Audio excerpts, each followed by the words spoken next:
Book 2, Juliana, Chapter 1, The House of a Store for Fanny.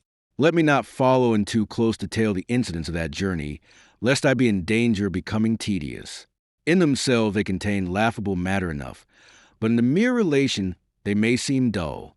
Down the Borgo, ahead of us, ran the rumor that here was a Madanino of Mondolfo, and the excitement that the announcement caused was something at which I did not know whether to be flattered or offended. The houses gave up their inhabitants, and all stood at gaze as we passed, to behold for the first time this lord of theirs of whom they had heard heaven knows what stories. For where there are elements of mystery, human invention can be very active. At first so many eyes confused me, so that I kept my own steadily upon the glossy neck of my mule. Very soon, however, growing accustomed to being stared at, I lost some of my shyness, and now it was that I became a trouble to Messer Arcolano. For as I looked about me, there were 100 things to hold my attention, and to call for inquiry and nearer inspection. We had come by this into the marketplace, and it chanced that it was a market day, and that the square was thronged with peasants from the Val di Taro, who had come to sell their produce and to buy their necessaries. I was for halting at each booth and inspecting the wares, and each time that I made as if to do so, the obsequious peasantry fell away before me, making way invitingly. But Messer Arcolano urged me along, saying that we had far to go, and that in Piacenza there were better shops, and that I should have more time to view them.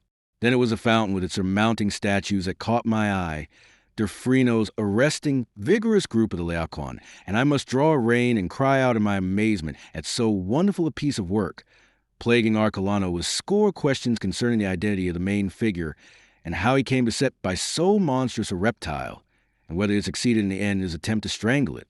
Arcolano, out of patience by now, answered me shortly that the reptile was the sculptor's pious symbolization of sin, which Saint Hercules was overcoming. I am by no means sure that such was not indeed his own conception of the matter, and that there did not exist in his mind some confusion as to whether the pagan demigod had a place in the calendar or not, for he was an uncultured, plebeian fellow, and what my mother should have found in him to induce her to prefer him for her confessor and spiritual counselor to the learned Fra Gervasio is one more of the many mysteries which an attempt to understand her must ever present to me. Then there were the young peasant girls who thronged about and stood in groups, blushing furiously under my glance, which Arcolano vainly bade me lower. A score of times did it seem to me that one of these brown-legged, lithe, comely creatures was my little Louisina, and more than once I was on the point of addressing one or another to discover my mistake and be admonished for my astounding frivolousness by Messer Arcolano. And when once or twice I returned the friendly laughter of these girls, whilst the grinning servingmen behind me would nudge one another and wink to see me, as they thought, so very far off the road to priesthood to which I was vowed, hot anathema poured from the fat cleric's lips, and he urged me roughly to go faster. His tortures ended at last when we came into the open country. We rode in silence for a mile or two, I being full of thought of all that I had seen, and infected a little by the fever of life through which I had just passed. At last, I remember that I turned to Arcolano, who was riding with the ears of his mule in line with my saddle-bow, and asked him to point out to me where my dominions ended. The meek question provoked an astonishingly churlish answer. I was shortly bidden to give my mind to other than worldly things, and with that he began a homily, which lasted for many a weary mile, upon the vanities of the world and the glories of paradise, a homily of the very tritest, upon subjects whereupon I myself could have dilated to better purpose than could his ignorance. The distance from Mondolfo to Piacenza is a good 8 leagues, and though we had set out very early, it was past noon before we caught our first glimpse of the city by the Po, lying low as it does in the vast Emilian plain, and Arcolano set himself to name to me this church, and that whose spire stood out against the cobalt background of the sky. An hour or so after our first glimpse of the city, our weary beasts brought us up to the gate of San Lazzaro, but we did not enter, as I had hoped. Messer Arcolano had had enough of me and my questions at Mondolfo, and he was not minded to expose himself to worse behavior on my part in the more interesting thoroughfares of this great city. So we passed it by and rode under the very walls by way of an avenue of flowering chestnuts, round the northern side, until we emerged suddenly upon the sands of Po, and I had my first view at close quarters of that mighty river flowing gently about the islands, all thick with willows, that seemed to float upon its gleaming waters. Fishermen were at work in a boat out in midstream, heaving their nets to the sound of the oddest cantilena, and I was all for pausing there to watch their operations. But Arcolano urged me onward with that impatience of his which took no account of my very natural curiosity. Presently I drew rein again with exclamations of delight and surprise to see the wonderful bridge of boats that spanned the river a little higher up. But we had reached our destination. Arcolano called a halt at the gates of a villa that stood a little way back from the road on slightly rising ground near the Podesta gate. He bade one of the grooms get down and open, and presently we ambled up a short avenue between tall banks of laurel to the steps of the villa itself. It was a house of fair proportions, though to me at the time, accustomed to the vast spaces of Mondolfo, it seemed the merest hut. It was painted white, and it had green Venetian shutters which gave it a cool and pleasant air, and through one of the open windows floated a sound of merry voices, in which a woman's laugh was predominant. The double doors stood open, and through these there emerged a moment after our halting a tall, thin man whose restless eyes surveyed us swiftly, whose thin-lipped mouth smiled a greeting to Messer Arcolano. In the pause he made before hurrying down the steps with a slip-slop of ill-fitting shoes. This was Messer Astorfafani, the pedant under whom I was to study, and with whom I was to take up my residence for some months to come. Seeing in him one who was to be set in authority over me, I surveyed him with the profoundest interest, and from that instant I disliked him. He was, as I have said, a tall, thin man, and he had long hands that were very big and bony in the knuckles. Indeed, they looked like monstrous skeleton hands, with a glove of skin stretched over them. He was quite bald, save for a curly grizzle fringe that surrounded the back of his head, on a level with his enormous ears, and his forehead ran up to the summit of his egg-shaped head. His nose was pendulous, and his eyes were closely set, with too crafty a look for honesty. He wore no beard. His leathery cheeks were blue from the razor. His age may have been 50. His air was mean and sycophantic. Finally, he was dressed in a black gabardine that descended to his knees, and he ended in a pair of the leanest shanks and largest feet conceivable. To greet us he fawned and washed his bony hands in the air. "You have made a safe journey, then," he purred. "Benedicamus Dominum." "Deo gratias," rumbled the fat priest, as he heaved his rotundity from the saddle with the assistance of one of the grooms. They shook hands, and Fafani turned to survey me for the second time. "And this is my noble charge," said he. "Salve, be welcome to my house, Messer Agostino." I got to earth, accepted his proffered hand, and thanked him. Meanwhile the grooms were unpacking my baggage, and from the house came hurrying an elderly servant to receive it and convey it within doors. I stood there a little awkwardly, shifting from leg to leg, what time Dr. Fafani pressed Arcolano to come within and rest. He spoke, too, of some Vesuvian wine that had been sent him from the south, and upon which he desired the priest's rare judgment. Arcolano hesitated, and his gluttonous mouth quivered and twitched, but he excused himself in the end. He must on. He had business to discharge in the town, and he must return at once and render an account of our safe journey to the Countess at Mondolfo. If he tarried now, it would grow late ere he reached Mondolfo, and late traveling pleased him not at all, as it was his bones would be weary and his flesh tender from so much riding, but he would offer it up to heaven for his sins. And when the too amiable Fafani had protested how little there could be the need in the case of one so saintly as Messer Arcolano, the priest made his farewells. He gave me his blessing and enjoined upon me obedience to one who stood to me in loco parentis. He heaved himself back onto his mule and departed with the grooms at his heels. Then Dr. Fafani set a bony hand upon my shoulder and opined that after my journey I must be in need of refreshment. And with that he led me within doors, assuring me that in his house the needs of the body were as closely cared for as the needs of the mind. For an empty belly, he ended with his odious, sycophantic geniality, makes an empty heart and an empty head. We passed through a hall that was prettily paved in mosaics, into a chamber of good proportions, which seemed gay to me after the gloom by which I had been surrounded. The ceiling was painted blue and flecked with golden stars, whilst the walls were hung with deep blue tapestries, on which was figured in gray and brownish red a scene which, I was subsequently to learn, represented the metamorphosis of Actaeon. At the moment I did not look too closely. The figures of Diana in her bath with her plump attendant nymphs caused me quickly to withdraw my bashful eyes. A good-sized table stood in the middle of the floor, bearing, upon a broad strip of embroidered white napery, sparkling crystal and silver, vessels of wine and platters of early fruits. about it sat a very noble company of some half-dozen men and two very resplendent women. One of these was slight and little, very dark and vivacious, with eyes full of malicious humor. The other, of very noble proportions, of a fine, willowy height, with coiled ropes of hair of a color, such as I had never dreamed could be found upon human being. It was ruddy and glowed like metal. Her face and neck, and of the latter there was a very considerable display, were the warm pale tint of old ivory. She had large, low-lidded eyes, which lent her face a languid air. Her brow was low and broad, and her lips of most startling red against the pallor of the rest.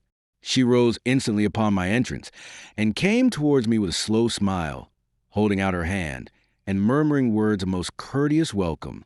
"This, Sir Agostino," said Fafani, "is my wife."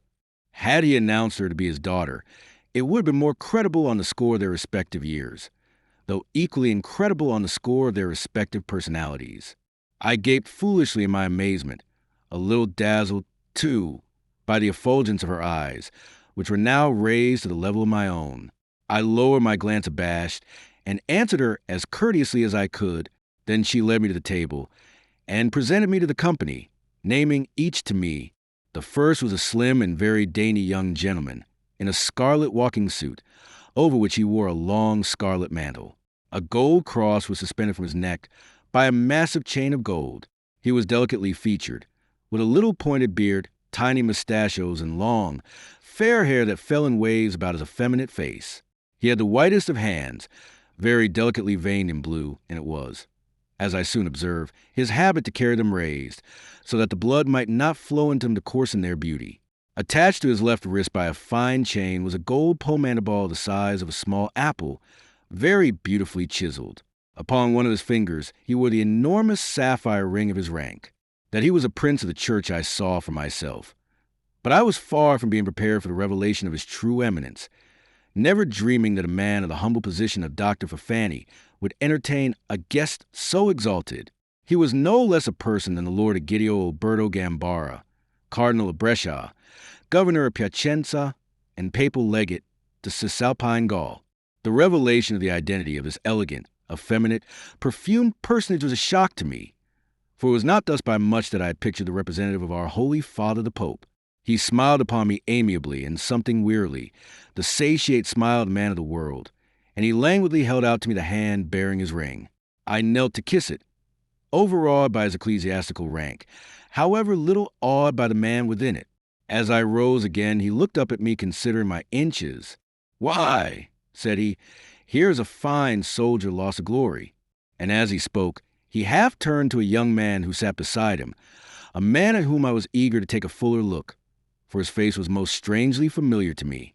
He was tall and graceful, very beautifully dressed in purple and gold, and his blue-black hair was held in a net or coif of finest gold thread. His garments clung as tightly and smoothly as if he had been kneaded into them, as, indeed, he had, but it was his face that held my eyes. It was a sun-tanned, shaven hawk face with black level brows, black eyes, and a strong jaw, handsome save for something displeasing in the lines of the mouth, something sardonic, proud, and contemptuous. The cardinal addressed him. "You breed fine fellows in your family, Cosimo," were the words with which he startled me, and then I knew where I had seen that face before. In my mirror. He was as like me, save that he was blacker and not so tall, as if he had been own brother to me instead of merely cousin, as I knew at once he was. For he must be that Guelphic Anguilla renegade who served the Pope and was high in favor with Farnese, and captain of justice in Piacenza. In age he may have been some 7 or 8 years older than myself. I stared at him now with interest, and I found attractions in him, the chief of which was his likeness to my father. So must my father have looked when he was this fellow's age. He returned my glance with a smile that did not improve his countenance. So contemptuously languid was it, so very supercilious. "You may stare, cousin," said he, "for I think I do you the honor to be something like you. You will find him," lisped the cardinal to me, "the most self-complacent dog in Italy. When he sees in you a likeness to himself, he flatters himself grossly, which, as you know him better, you will discover to be his inveterate habit. He is his own most assiduous courtier." And my Lord Gambara sank back into his chair, languishing, the pomander to his nostrils. All laughed, and Messer Cosimo with them, still considering me. But Messer Fafani's wife had yet to make me known to 3 others who sat there, beside the little slow-eyed lady. This last was a cousin of her own, Donna Leocadia degli Allegati, whom I saw now for the first and last time. The 3 remaining men of the company are of little interest save one, whose name was to be well known. Nay, was well known already, though not to one who had lived in such seclusion as mine. This was that fine poet Annibale Caro, whom I have heard judged to be all but the equal of the great Petrarca himself. A man who had less the air of a poet it would not be easy to conceive. He was of middle height, and of a habit of body inclining to portliness, and his age may have been 40. His face was bearded, ruddy, and small-featured, and there was about him an air of smug prosperity. He was dressed with care, but he had none of the splendor of the cardinal or my cousin. Let me add that he was secretary to the Duke Pierluigi Farnese, and that he was here in Piacenza on a mission to the governor, in which his master's interests were concerned. The other 2 who completed that company are of no account, and indeed their names escape me, though I seem to remember that one was named Bacini, and that he was said to be a philosopher of considerable parts. Bidden to table by Messer Fafani, I took the chair he offered me beside his lady, and presently came the old servant whom already I had seen, bearing meat for me. I was hungry, and I fell to his zest, what time a pleasant ripple of talk ran round the board. Facing me sat my cousin, and I never observed until my hunger was become less clamorous with what an insistence he regarded me. At last, however, our eyes met across the board. He smiled that crooked, somewhat unpleasant smile of his. "And so, Sir Agostino, they ought make a priest of you?" said he. "God pleasing," I answered soberly and perhaps shortly, "and if his brains at all resemble his body, list the cardinal legate, you may live to see an Anguilla Pope, my Cosimo." My stare must have betrayed my amazement at such words. "Not so magnificent," I made answer. "I am destined for the life monastic." "Monastic," quoth he, in a sort of horror, and looking as if a bad smell had suddenly been thrust under his nose. He shrugged and pouted, and had fresh recourse to his pomander. "Oh, well, friars have become popes before today. I am to enter the hermit order of St. Augustine." I again corrected. "Ah," said Caro in his big, full voice, "he aspires not to Rome but to heaven, my lord." "Then what the devil does he in your house, Fafani?" Quoth the cardinal. "Are you to teach him sanctity?" And the table shook with laughter at a jest I did not understand any more than I understood my lord cardinal. Messer Fafani, sitting at the table head, shot me a glance of anxious inquiry. He smiled foolishly and washed his hands in the air again, his mind fumbling for an answer that should turn aside that barbed jest. But he was forestalled by my cousin Cosimo. "The teaching might come more aptly from Monna Juliana," said he, and smiled very boldly across at Fafani's lady who sat beside me, whilst a frown grew upon the prodigious brow of the pedant. "Indeed, indeed," the cardinal murmured, considering her through half-closed eyes, "there is no man but may enter paradise at her bidding." And he sighed furiously, while she chid him for his boldness, and for all that much of what they said was in a language that might have been unknown to me. Yet was I lost in amazement to see a prelate made so free with. She turned to me, and the glory of her eyes fell about my soul like an effulgence. "Do not heed them, Sir Agostino. They are profane and wicked men," she said. "And if you aspire to holiness, the less you see of them, the better will it be for you." I did not doubt it. Yet I dared not make so bold as confess it, and I wondered why they should laugh to hear her earnest censure of them. "It is a thorny path, this path of holiness," said the cardinal, sighing. "Your Excellency has been told so, we assume," quoth Caro, who had a very bitter tongue for one who looked so well-nourished and contented. "I might have found it so for myself, but that my lot has been cast among sinners," answered the cardinal, comprehending the company in his glance and gesture. "As it is, I do what I can amend their lot." "Now, here is gallantry of a different sort," cried the little Leocadia with a giggle. "Oh, as to that," quoth Cosimo, showing his fine teeth in a smile, "there is a proverb as to the gallantry of priests. It is like the love of women, which again is like water in a basket, as soon and as out." And his eyes hung upon Juliana. "When you are the basket, Sir Captain, shall anyone blame the women?" she countered with her lazy insolence. Body of God! Cried the cardinal, and laughed wholeheartedly, whilst my cousin scowled. There you have the truth, Cosimo, and the truth is better than proverbs. It is unlucky to speak of the dead at table, put in Caro. And who spoke of the dead, Messer Annibale? Quoth Leocadia, did not my lord cardinal mention truth? Answered the brutal poet. You are a derider, a gross sinner, said the cardinal languidly. Stick to your verses, man, and leave truth alone. Agreed, if your excellency will stick to truth and quit writing verses.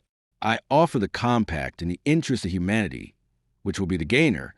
The company shook with laughter at this direct and offensive hit, but my lord Gambara seemed nowise incensed. Indeed, I was beginning to conclude that the man had a sweetness and tolerance of nature that bordered on the saintly. He sipped his wine thoughtfully and held it up to the light, so that the deep ruby of it sparkled in the Venetian crystal. You remind me that I have written a new song, said he. Then have I sinned indeed, groaned Caro.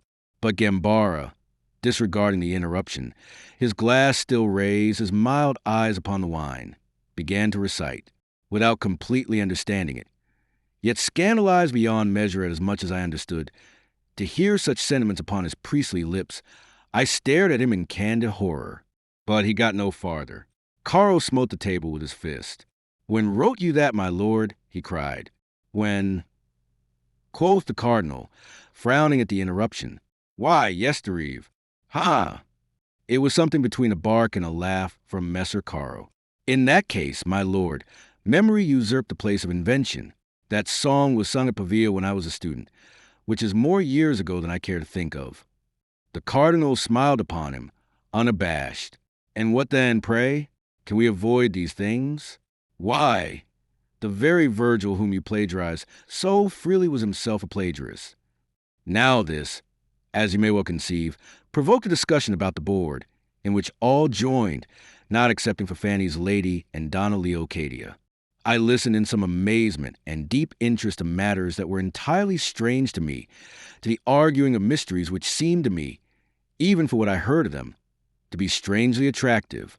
Anon Fanny joined in the discussion, and I observed how as soon as he began to speak, they all fell silent. All listened to him as to a master. What time he delivered himself of his opinions and criticisms of his Virgil, with a force, a lucidity and eloquence that revealed his learning even to one so ignorant as myself. He was listened to with deference by all, if we except perhaps my lord Gambara, who had no respect for anything, and who preferred to whisper to Leocadia under cover of his hand, ogling her what time she simpered. Once or twice Mona Juliana flashed him an unfriendly glance, and this I accounted natural, deeming that she resented this lack of attention to the erudite dissertation of her husband. But as for the others, they were attentive, as I have said, and even Messer Caro, who at the time, as I gathered then, was engaged upon a translation of Virgil into Tuscan, and who, therefore, might be accounted something in authority, held his peace and listened what time the doctor reasoned and discoursed. For Fanny's mien, sycophantic air fell away from him as by magic. Warmed by his subject and his enthusiasm, he seemed suddenly ennobled, and I found him less antipathic. Indeed, I began to see something admirable in the man, some of that divine quality that only deep culture and learning could impart.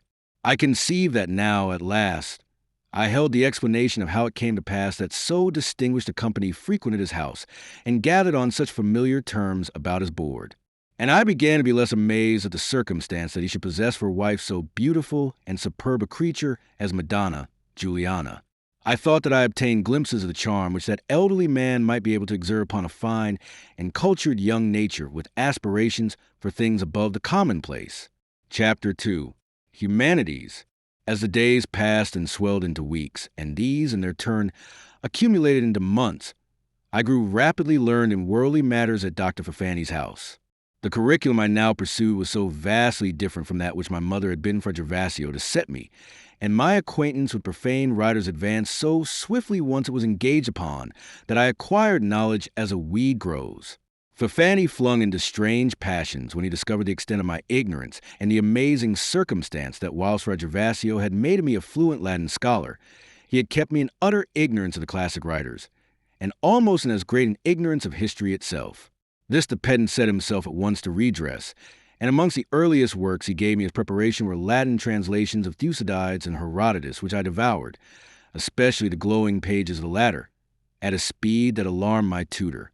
But mere studiousness was not my spur, as he imagined. I was enthralled by the novelty of the matters that I read, so different from all those with which I had been allowed to become acquainted hitherto. There followed Tacitus, and after him Cicero and Livy, which latter two I found less arresting. Then came Lucretius, and his De Rerum Naturae proved a succulent dish to my inquisitive appetite. But the cream and glory of the ancient writers I had yet to taste. My first acquaintance with the poets came from the translation of Virgil, upon which Messer Caro was at the time engaged. He had definitely taken up his residence in Piacenza, whither it was said that Farnese, his master, who was to be made our duke, would shortly come. And in the interval of laboring for Farnese, as Caro was doing, he would toil at his translation, and from time to time he would bring sheaves of his manuscript to the doctor's house to read what he had accomplished. He came, I remember, one languid afternoon in August, when I had been with Messer Fafani for close upon 3 months, during which time my mind had gradually, yet swiftly, been opening out like a bud under the sunlight of much new learning. We sat in the fine garden behind the house, on the lawn, in the shade of mulberry trees laden with yellow translucent fruit, by a pond that was all afloat with water lilies. There was a crescent-shaped seat of hewn marble, over which Messer Gambara, who was with us, had thrown his scarlet cardinal's cloak, the day being oppressively hot. He was as usual in plain, walking clothes, and save for the ring on his finger and the cross on his breast, you had never conceived him an ecclesiastic. He sat near his cloak, upon the marble seat, and beside him sat Monna Juliana, who was all in white save for the gold girdle at her waist. Caro himself stood to read, his bulky manuscript in his hands. Against the sundial, facing the poet, leaned the tall figure of Messer Fafani, his bald head uncovered and shining humidly, his eyes ever and anon stealing a look at his splendid wife where she sat so demurely at the prelate's side. Myself, I lay on the grass near the pond, my hand trailing in the cool water, and at first I was not greatly interested. The heat of the day and the circumstance that we had dined, when played upon by the poet's booming and somewhat monotonous voice, had a lulling effect from which I was in danger of falling asleep.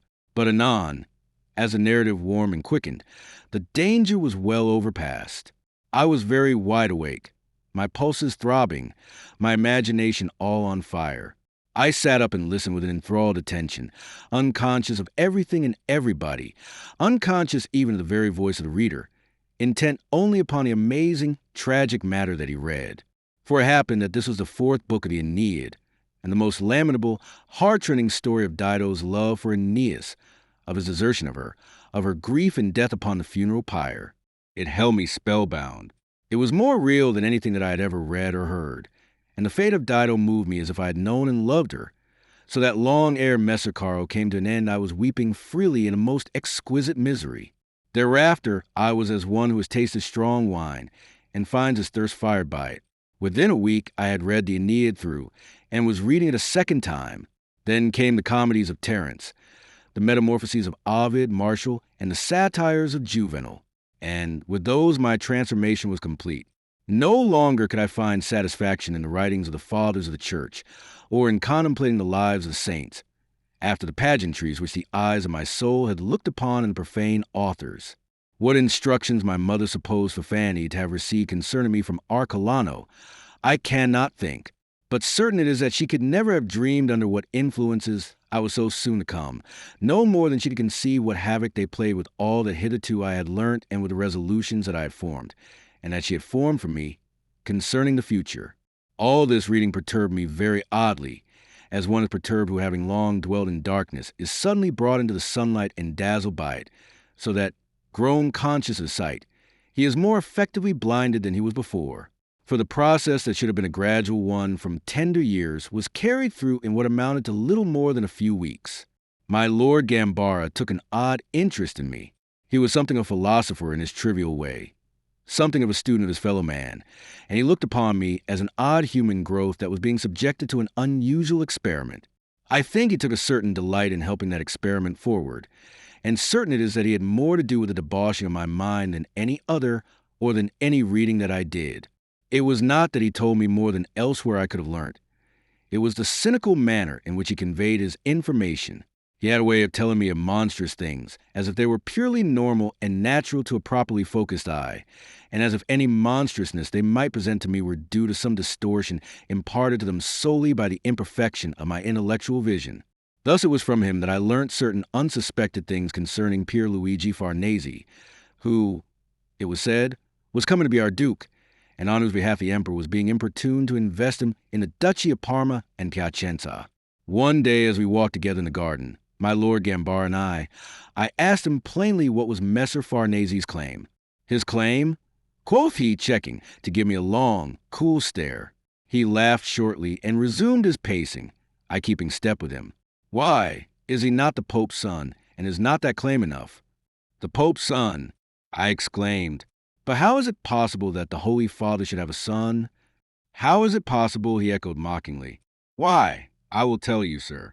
When our present Holy Father went as Cardinal Legate to the Mark of Ancona, he met there a certain lady whose name was Lola, who pleased him and who was pleased with him.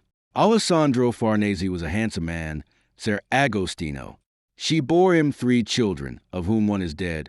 Another is Madonna Costanza, who is wed to Sforza Sanfire, and the third, who really happens to have been the firstborn, is Messer Pierluigi, present Duke of Castro and future Duke of Piacenza. It was some time ere I could speak. But his vows, then? I exclaimed at last. His vows, said the Cardinal Legate. True, there were his vows. I had forgotten that. No doubt he did the same. And he smiled sardonically, sniffing at his pomander-ball.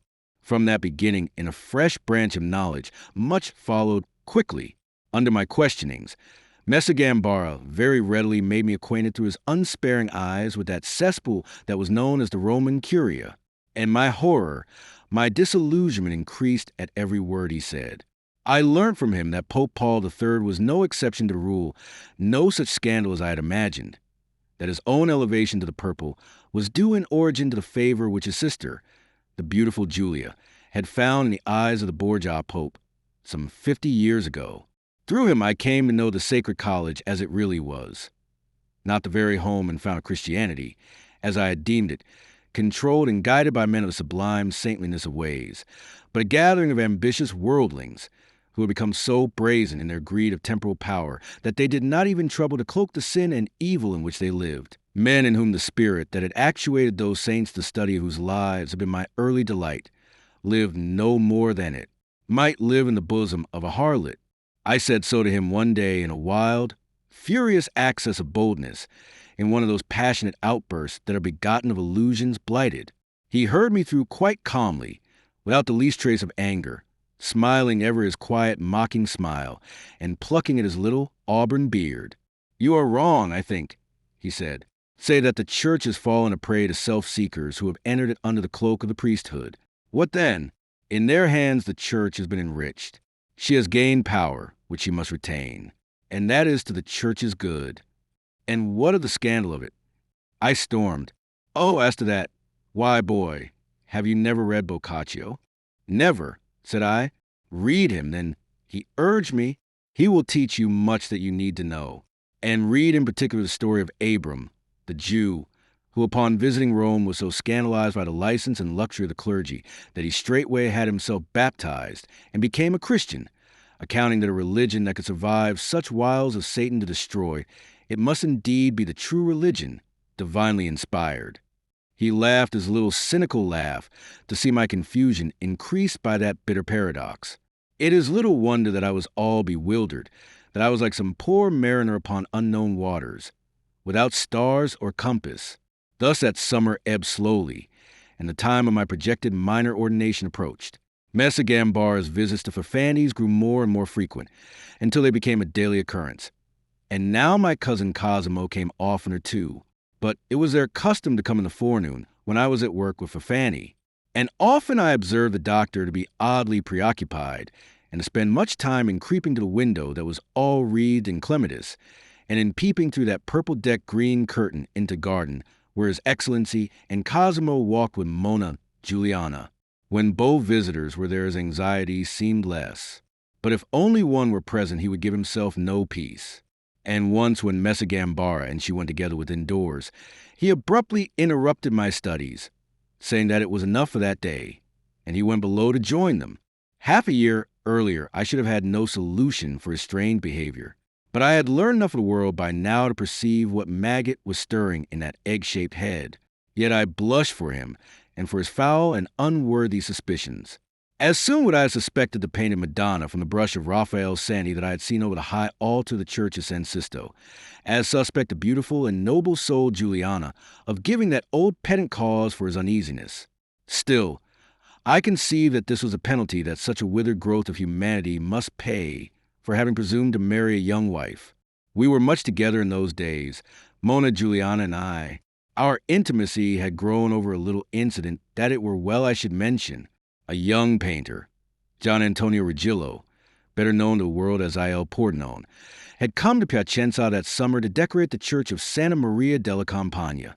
He came furnished with letters to the governor, and Gambara had brought him to Fafani's villa. From Mona Juliana, the young painter heard the curious story of my having been vowed prenatally to the cloister by my mother, learned her name and mine, and the hope that was entertained that I should walk in the ways of St. Augustine, after whom I had been christened. It happened that he was about to paint a picture of St. Augustine as a fresco for the chapel of the Magi of the church I have named. And having seen me and heard that story of mine, he conceived the curious notion of using me as the model for the figure of the saint. I consented, and daily for a week he came to us in the afternoons to paint, and all the time Mona Juliana would be with us, deeply interested in his work. That picture he eventually transferred to his fresco, and there, oh bitter irony, you may see me to this day, as the saint in whose ways it was desired that I should follow. Mona Juliana and I would linger together and talk after the painter had gone, and this would be at about the time that I had my first lessons of curial life from my Lord Gambara. You will remember that he mentioned Boccaccio to me, and I chanced to ask her was there in the library a copy of that author's tales. "Has that wicked priest bidden you to read them?" she inquired. Twixt seriousness and mockery, her dark eyes upon me in one of those glances that never left me easy. I told her what had passed, and with a sigh and a comment that I would get an indigestion from so much mental nourishment as I was consuming, she led me to the little library to find the book. Messer Fafani's was a very choice collection of works, and every one in manuscript, for the doctor was something of an idealist, and greatly averse to the printing press and the wide dissemination of books to which it led. Out of his opposition to the machine grew a dislike to its productions, which he denounced as vulgar, and not even their comparative cheapness, and the fact that, when all was said, he was a man of limited means, would induce him to harbor a single volume that was so produced. Along the shelves she sought, and finally drew down 4 heavy tomes. Turning the pages of the first, she found there, with a readiness that argued a good acquaintance with the work, the story of Abram the Jew, which I desired to read as it had been set down. She bade me read it aloud, which I did. She seated in the window, listening to me. At first I read with some constraint and shyness, but presently warming to my task and growing interested, I became animated and vivacious in my manner, so that when I ceased I saw her sitting there, her hands clasped about one knee, her eyes upon my face, her lips parted a little, the very picture of interest. And with that it happened that we established a custom, and very often, almost daily after dinner, we would repair together to the library, and I, who hitherto had no acquaintance with any save Latin works, began to make and soon to widen my knowledge of our Tuscan writers. We varied our reading. We dipped into our poets. Dante we read, and Petrarca, and both we loved, though better than the works of either, and this for the sake of the swift movement and action that is in his narrative, though his melodies, I realized, were not so pure, the Orlando of Ariosto. Sometimes we would be joined by Fafani himself, but he never stayed very long. He had an old-fashioned contempt for writings and what he called the dialetteo, and he loved the solemn injuvenations of the Latin tongue. Soon, as he listened, he would begin to yawn, and presently grunt and rise and depart, flinging a contemptuous word at the matter of my reading, and telling me at times that I might find more profitable amusement. But I persisted in it, guided ever by Fafani's lady. And whatever we read by way of divergence, ever and anon we would come back to the stilted, lucid, vivid pages of Boccaccio. One day I chanced upon the tragical story of Isabetta and the pot of basil, And whilst I read, I was conscious that she had moved from where she had been sitting and had come to stand behind my chair. And when I reached the point at which the heartbroken Isabella takes the head of her murdered lover to her room, a tear fell suddenly upon my hand. I stopped and looked up at Juliana. She smiled at me through unshed tears that magnified her matchless eyes. "I will read no more," I said. "It is too sad." "Ah, no," she begged. "Read on, Agostino. I love its sadness."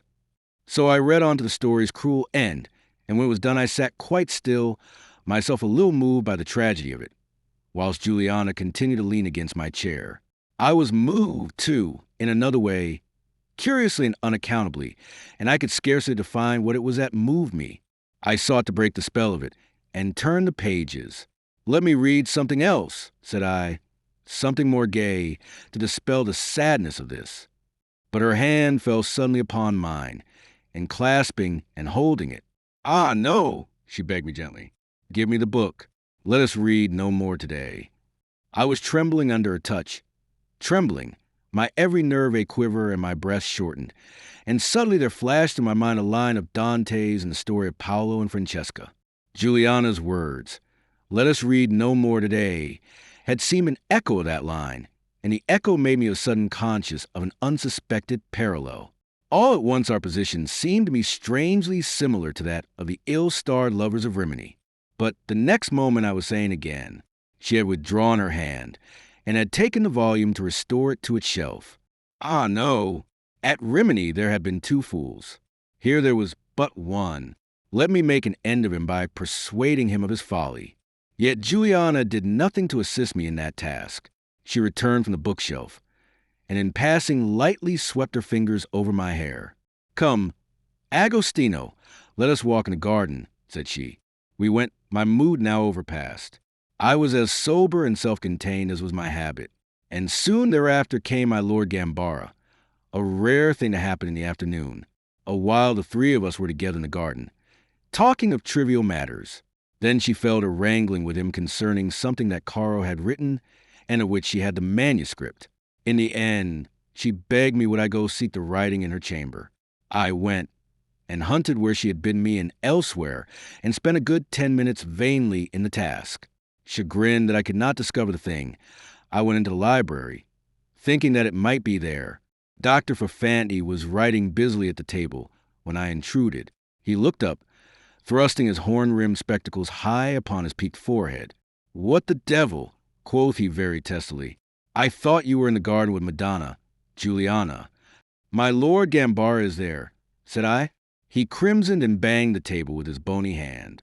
"Do I not know that?" he roared, though I could see no reason for all this heat. "And why are you not with them? You are not to suppose that I was still the meek, sheepish lad who had come to Piacenza 3 months ago. I had not been learning my world and discovering man to no purpose all this while. It has yet to be explained to me," said I, "under what obligation I am to be anywhere but where I please. That firstly. Secondly, but of infinitely lesser moment, Monna Juliana has sent me for the manuscript of Messer Caro's Gilli d'Oro." I know not whether it was my cool, firm tones that quieted him, but quiet he became. I was vexed by your interruption," he said lamely, to explain his late choler. "Here is the thing. I found it here when I came. Messer Caro might discover better employment for his leisure. But there, he seemed in sudden haste again. Take it to her in God's name. She will be impatient." I thought he sneered. "Oh, she will praise your diligence," he added. And this time I was sure that he sneered. I took it, thanked him, and left the room intrigued. And when I rejoined them and handed her the manuscript, the odd thing was that the subject of their discourse having meanwhile shifted, it no longer interested her, and she never once opened the pages she had been in such haste to have me procure. This, too, was puzzling, even to one who was beginning to know his world. But I was not done with riddles. For presently out came Faffanti himself, looking, if possible, yellower and more sour and lean than usual. He was arrayed in his long, rusty gown, and there were the usual shabby slippers on his long, lean feet. He was ever a man of most indifferent personal habits. "Ah, a store," his wife greeted him. "My Lord Cardinal brings you good tidings." "Does he so?" quoth Fafani, sourly as I thought, and he looked at the legate as though his excellency were the very reverse of a happy harbinger.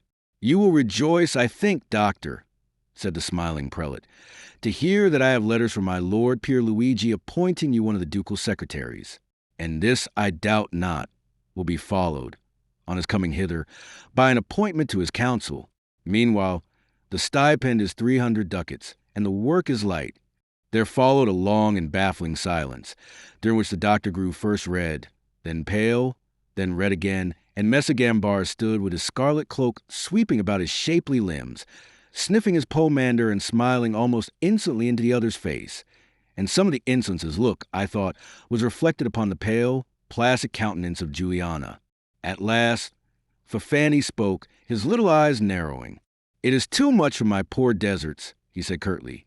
"You are too humble," said the prelate.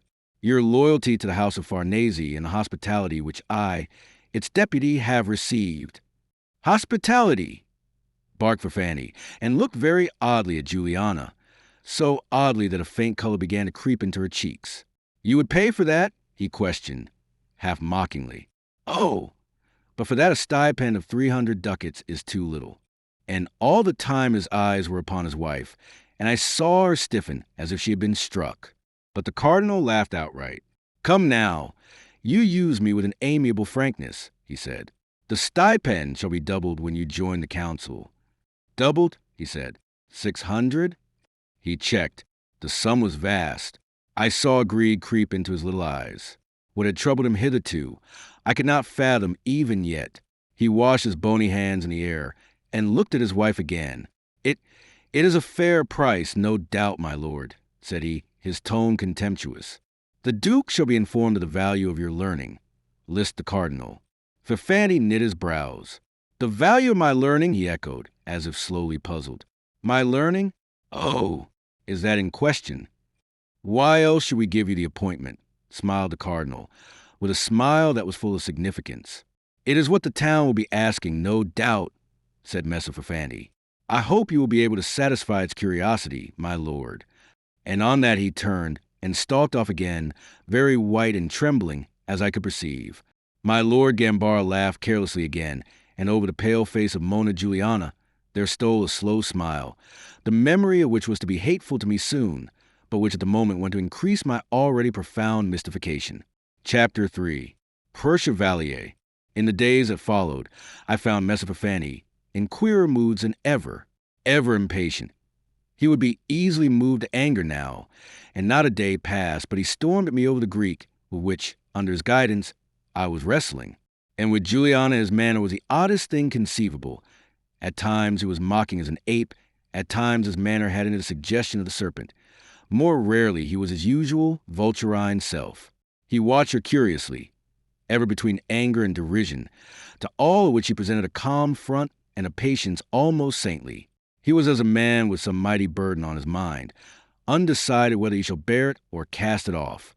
Her patience moved me most oddly to pity, and pity for so beautiful a creature is Satan's most subtle snare, especially when you consider what a power her beauty had to move me, as I had already discovered to my erstwhile terror. She confided in me a little in those days, but ever with a most saintly resignation. She had been sold into wedlock. She admitted, with a man who might have been her father, and she confessed to finding her lot a cruel one, but confessed it with the air of one who intends none the less to bear her cross with fortitude. And then one day I did a very foolish thing. We had been reading together, she and I, as was become our custom. She had fetched me a volume of the lascivious verse of Panormitano, and we sat side by side on a marble seat in the garden what time I read to her, her shoulder touching mine, the fragrance of her all about me. She wore, I remember, a clinging gown of russet silk, which did rare justice to the splendid beauty of her, and her heavy ruddy hair was confined in a golden net that was set with gems, a gift from my lord Gambara. Concerning the same gift words had passed but yesterday between Juliana and her husband, and I deemed the doctor's anger to be the fruit of a base and unworthy mind. I read, curiously enthralled, though whether by the beauty of the lines or the beauty of the woman there beside me, I could not then have told you. Presently she checked me. "Leave now Panormitano," she said. "Here is something else upon which you shall give me your judgment." And she set before me a sheet upon which there was a sonnet written in her own hand, which was as beautiful as any copyist that I have ever seen. I read the poem. It was the tenderest and saddest little cry from a heart that ached and starved for an ideal love. And good as the manner seemed, the matter itself it was that chiefly moved me. At my admission of its moving quality, her white hand closed over mine, as it had done that day in the library when we had read of Isabella and the pot of basil. Her hand was warm, but not warm enough to burn me as it did. "Ah, thanks, Agostino," she murmured. "Your praise is sweet to me. The verses are my own." I was dumbfounded at this fresh and more intimate glimpse of her. The beauty of her body was there for all to see and worship. But here was my first glimpse of the rare beauties of her mind. In what words I should have answered her, I do not know, for at that moment we suffered an interruption. Sudden and harsh, as the crackling of a twig, came from behind us the voice of Messer Fafani. "What do you read?" We started apart and turned. Either he, of set purpose, had crept up behind us so softly that we should not suspect his approach, or else so engrossed were we that our ears had been deafened for the time. He stood there now in his untidy gown of black, and there was a leer of mockery on his long, white face. Slowly he put a lean arm between us, and took the sheet in his bony claw. He peered at it very closely, being without glasses, and screwed his eyes up until they all but disappeared. Thus he stood and slowly read, whilst I looked on a trifle uneasy, and Juliana's face wore an odd look of fear, her bosom heaving unsteadily in its russet sheath. He sniffed contemptuously when he had read, and looked at me. "Have I not bidden you leave the vulgarities of dialect to the vulgar?" Quoth he, "Is there not enough written for you in Latin, that you must be wasting your time and perverting your senses with such poor illiterate gibberish as this? And what is it that you have there?" He took the book. "Panometano," he roared. "Now, there's a fitting author for a saint in embryo. There's a fine preparation for the cloister." He turned to Juliana. He put forward his hand and touched her bare shoulder with his hideous forefinger. She cringed under the touch as if it were barbed. "There is not the need that you should render yourself as preceptress," he said, with his deadly smile. "I do not," she replied indignantly. "Agostino has a taste for letters, and—" "Cha! Cha!" he interrupted, tapping her shoulder sharply. "I had no thought for letters. There is my Lord Gambara, and there is Messer Cosimo d'Anguissola, and there is Messer Caro. There is even Pordenone the painter." His lips writhed over their names. "You have friends enough, I think. Leave, then, Ser Agostino here. Do not dispute him with God to whom he has been vowed." She rose in a fine anger, and stood quivering there, magnificently tall, and Juno, I imagine, must have looked at the poets as she looked then to me. "This is too much," she cried. "It is, madam," he snapped. "I agree with you." She considered him with eyes that held a loathing and contempt unutterable. Then she looked at me, and shrugged her shoulders as who would say, "You see how I am used." Lastly, she turned and took her way across the lawn towards the house. There was a little silence between us after she had gone. I was on fire with indignation, and yet I could think of no words in which I might express it, realizing how utterly I lacked the right to be angry with a husband for the manner in which he chose to treat his wife. At last, pondering me very gravely, he spoke.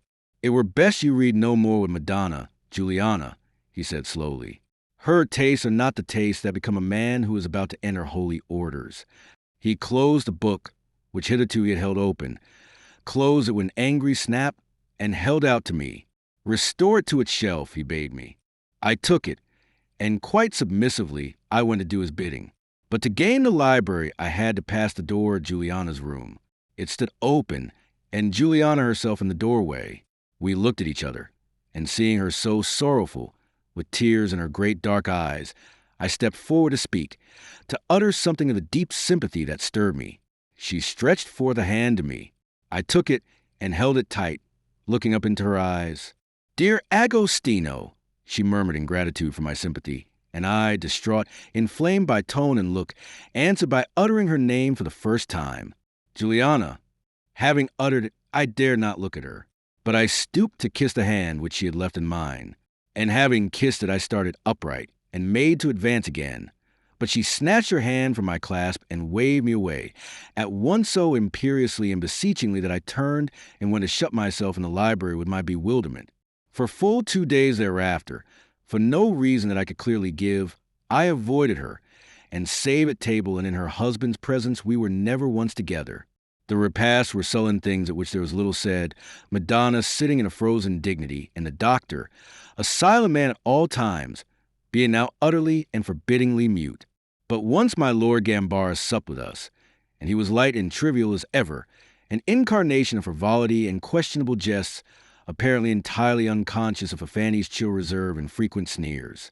Indeed, I greatly marveled that a man of my Lord Gambara's eminence and Governor of Piacenza should so very amiably endure the boorishness of that pedant. Explanation was about to be afforded me. On the third day, as we were dining, Juliana announced that she was going to foot into town and solicited my escort. It was an honor that never before had been offered me. I reddened violently, but accepted it, and soon thereafter we set out, just she and I together. We went by way of the Podesta Gate, and passed the old castle of San Antonio, then in ruins, for Gambara was demolishing it and employing material to construct a barrack for the pontifical troops that garrisoned Piacenza.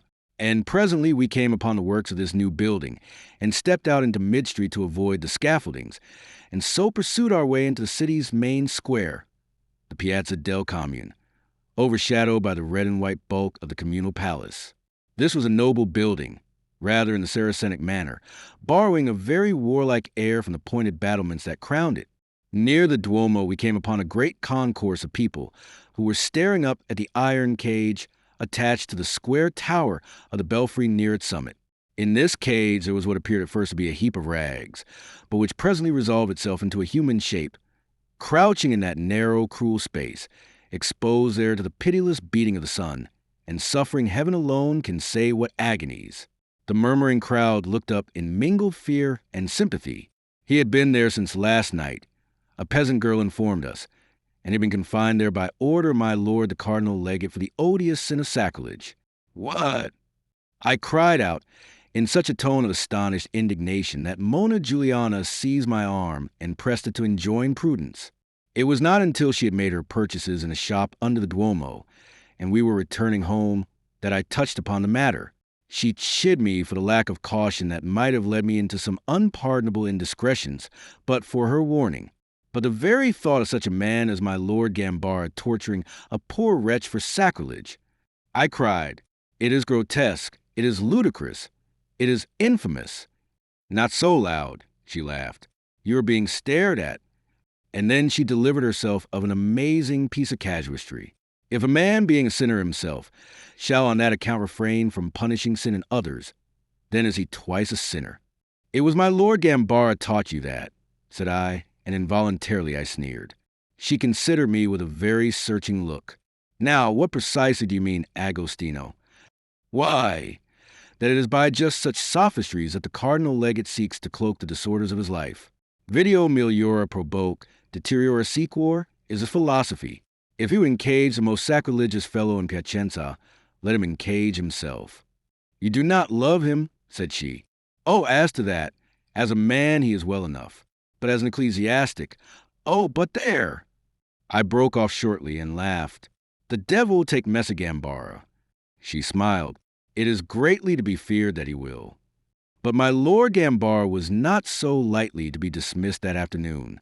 As we were passing the Porta Podesta, a little group of country folk that had gathered there fell away before us, all eyes upon the dazzling beauty of Juliana, as, indeed, had been the case ever since we had come into the town, so that I had been singularly and sweetly proud of being her escort. I had been conscious of the envious glances that many a tall fellow had sent after me, though, after all, theirs was but as the jealousy of Phoebus for Adonis. Wherever we had passed and eyes had followed us, men and women had fallen to whispering and pointing after us. And so did they now hear the Podesta Gate, but with this difference that, at last, I overheard for once what was said, for there was one who did not whisper. There goes the leman of my Lord Gambara, quoth a gruff, sneering voice, the light of love of the saintly legate who is starving Domenico to death in a cage for the sin of sacrilege. Not a doubt, but that he would have added more, but that at that moment a woman's shrill voice drowned his utterance. "Silence, Geoffrey!" she admonished him fearfully. "Silence, on your life." I had halted in my stride, suddenly cold from head to foot, as on that day when I had flung Rinalfo from top to bottom of the terrace steps at Mondolfo. It happened that I wore a sword for the first time in my life, a matter from which I gathered great satisfaction, having been adjudged worthy of the honor by virtue that I was to be Madonna's escort. To the hilt I now set hand impetuously, and would have turned to strike that foul slanderer dead, but that Juliana restrained me, a wild alarm in her eyes. "Come," she panted in a whisper. "Come away." So imperious was the command that it conveyed to my mind some notion of the folly I should commit did I not obey it. I saw at once that did I make an ensample of this scurrilous scandalmonger, I should thereby render her the talk of that vile town. So I went on, but very white and stiff, and breathing somewhat hard, for pent-up passion is an evil thing to house. Thus came we out of town and to the shady banks of the gleaming Puh, and then, at last, when we were quite alone, and within 200 yards of Fanny's house, I broke at last the silence. I had been thinking very busily, and the peasant's words had illumined for me a score of little obscure matters, had explained to me the queer behavior and the odd speeches of Fanny himself since that evening in the garden when the Cardinal Legate had announced him his appointment as ducal secretary. I checked now in my stride, and turned to face her. Was it true? I asked, rendered brutally direct by a queer pain I felt as a result of my thinking.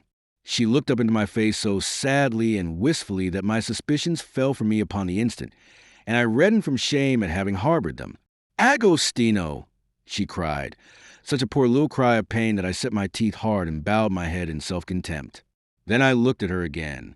"Yet the foul suspicion of that lout is shared by her husband himself," said I. "The foul suspicion, yes," she answered, her eyes downcast, her cheeks faintly tinted. And then, quite suddenly, she moved forward. "Come," she bade me, "you are being foolish." "I shall be mad," said I, "ere I have done with this." And I fell into step again beside her. "If I could not avenge you there, I can avenge you here." And I pointed the house. "I can smite this rumor at its foulest point." Her hand fell on my arm. "What would you do?" she cried. "Bid your husband retract and sue to you for pardon, or else tear out his lying throat?" I answered, for I was in a great rage by now. She stiffened suddenly. "You go too fast, Messer Agostino," said she, "and you are overeager to enter into that which does not concern you. I do not know that I have given you the right to demand of my husband reason of the manner in which he deals with me. It is a thing that touches only my husband and myself." I was abashed, I was humiliated, I was nigh to tears. I choked it all down, and I strode on beside her, my rage smoldering within me, but was flaring up again by the time we reached the house with no more words spoken between us. She went to her room without another glance at me, and I repaired straight in quest of Fanny. I found him in the library. He had locked himself in, as was his frequent habit when at his studies. But he opened to my knock. I stalked in, unbuckled my sword, and set it in a corner. Then I turned to him. "You are doing your wife a shameful wrong, Sir Doctor," said I, with all the directness of youth and indiscretion. He stared at me as if I had struck him, as he might have stared, rather, at a child who had struck him, undecided whether to strike back for the child's good, or to be amused and smile. "Ah," he said at last, "she has been talking to you?" And he clasped his hands behind him and stood before me, his head thrust forward, his legs wide apart, his long gown, which was open, clinging to his ankles. "No," said I have been thinking. "In that case nothing will surprise me," he said in his sour, contemptuous manner. "And so you have concluded?" "That you are harboring an infamous suspicion. Your assurance that it is infamous would offend me did it not comfort me," he sneered. "And what, pray, is the suspicion? You suspect that, oh God, I can't utter the thing." "Take courage," he mocked me, and he thrust his head farther forward. He looked singularly like a vulture in that moment.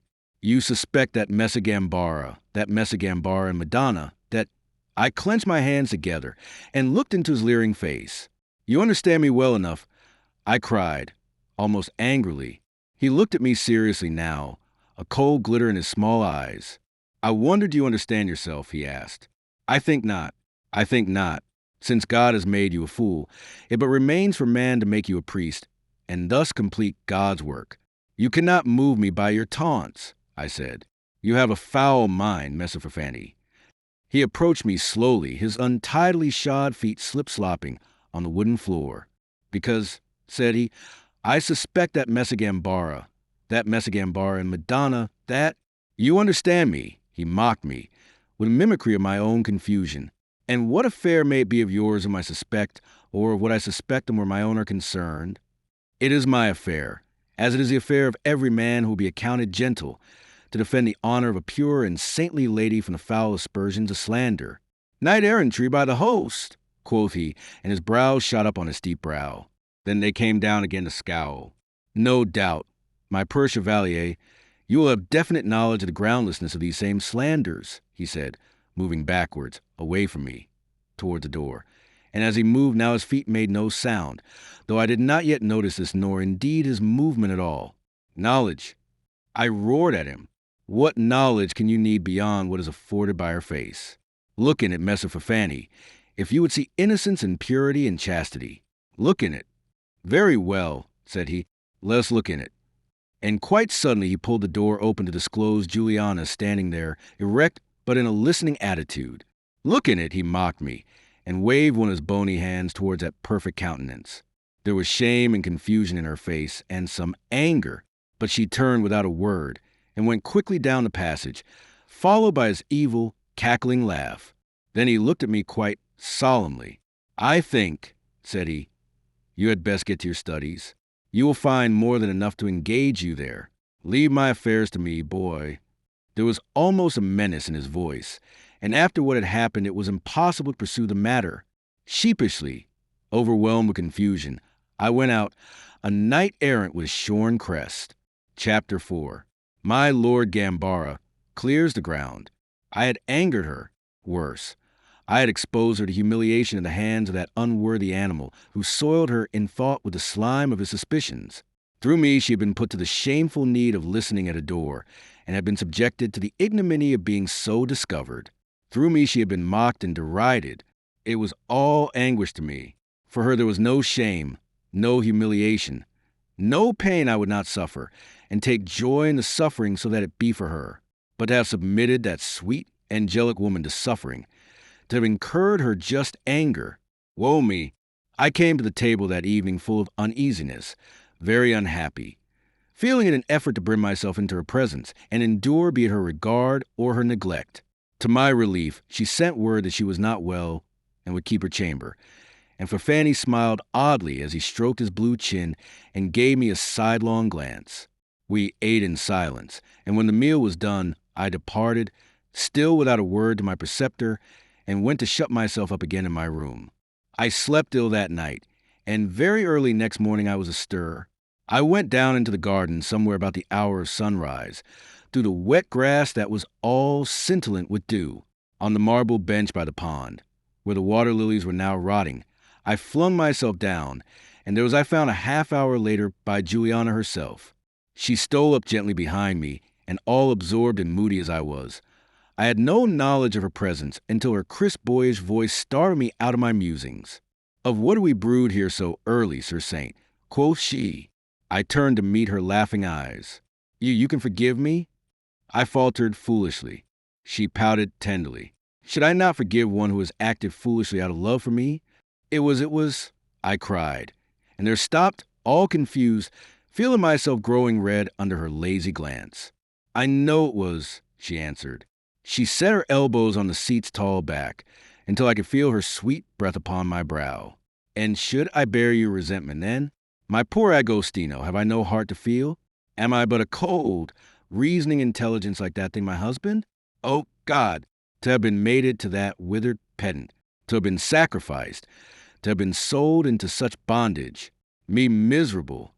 Juliana, I murmured soothingly, yet agonized myself. Could none have foretold me that you must come some day? Hush! I implored her. What are you saying? But though I begged her be silent, my soul was avid for more such words from her, the most perfect and beautiful of women. Why should I not? Said she. Is truth ever to be stifled? Ever? I was mad, I know, quite mad. Her words had made me so.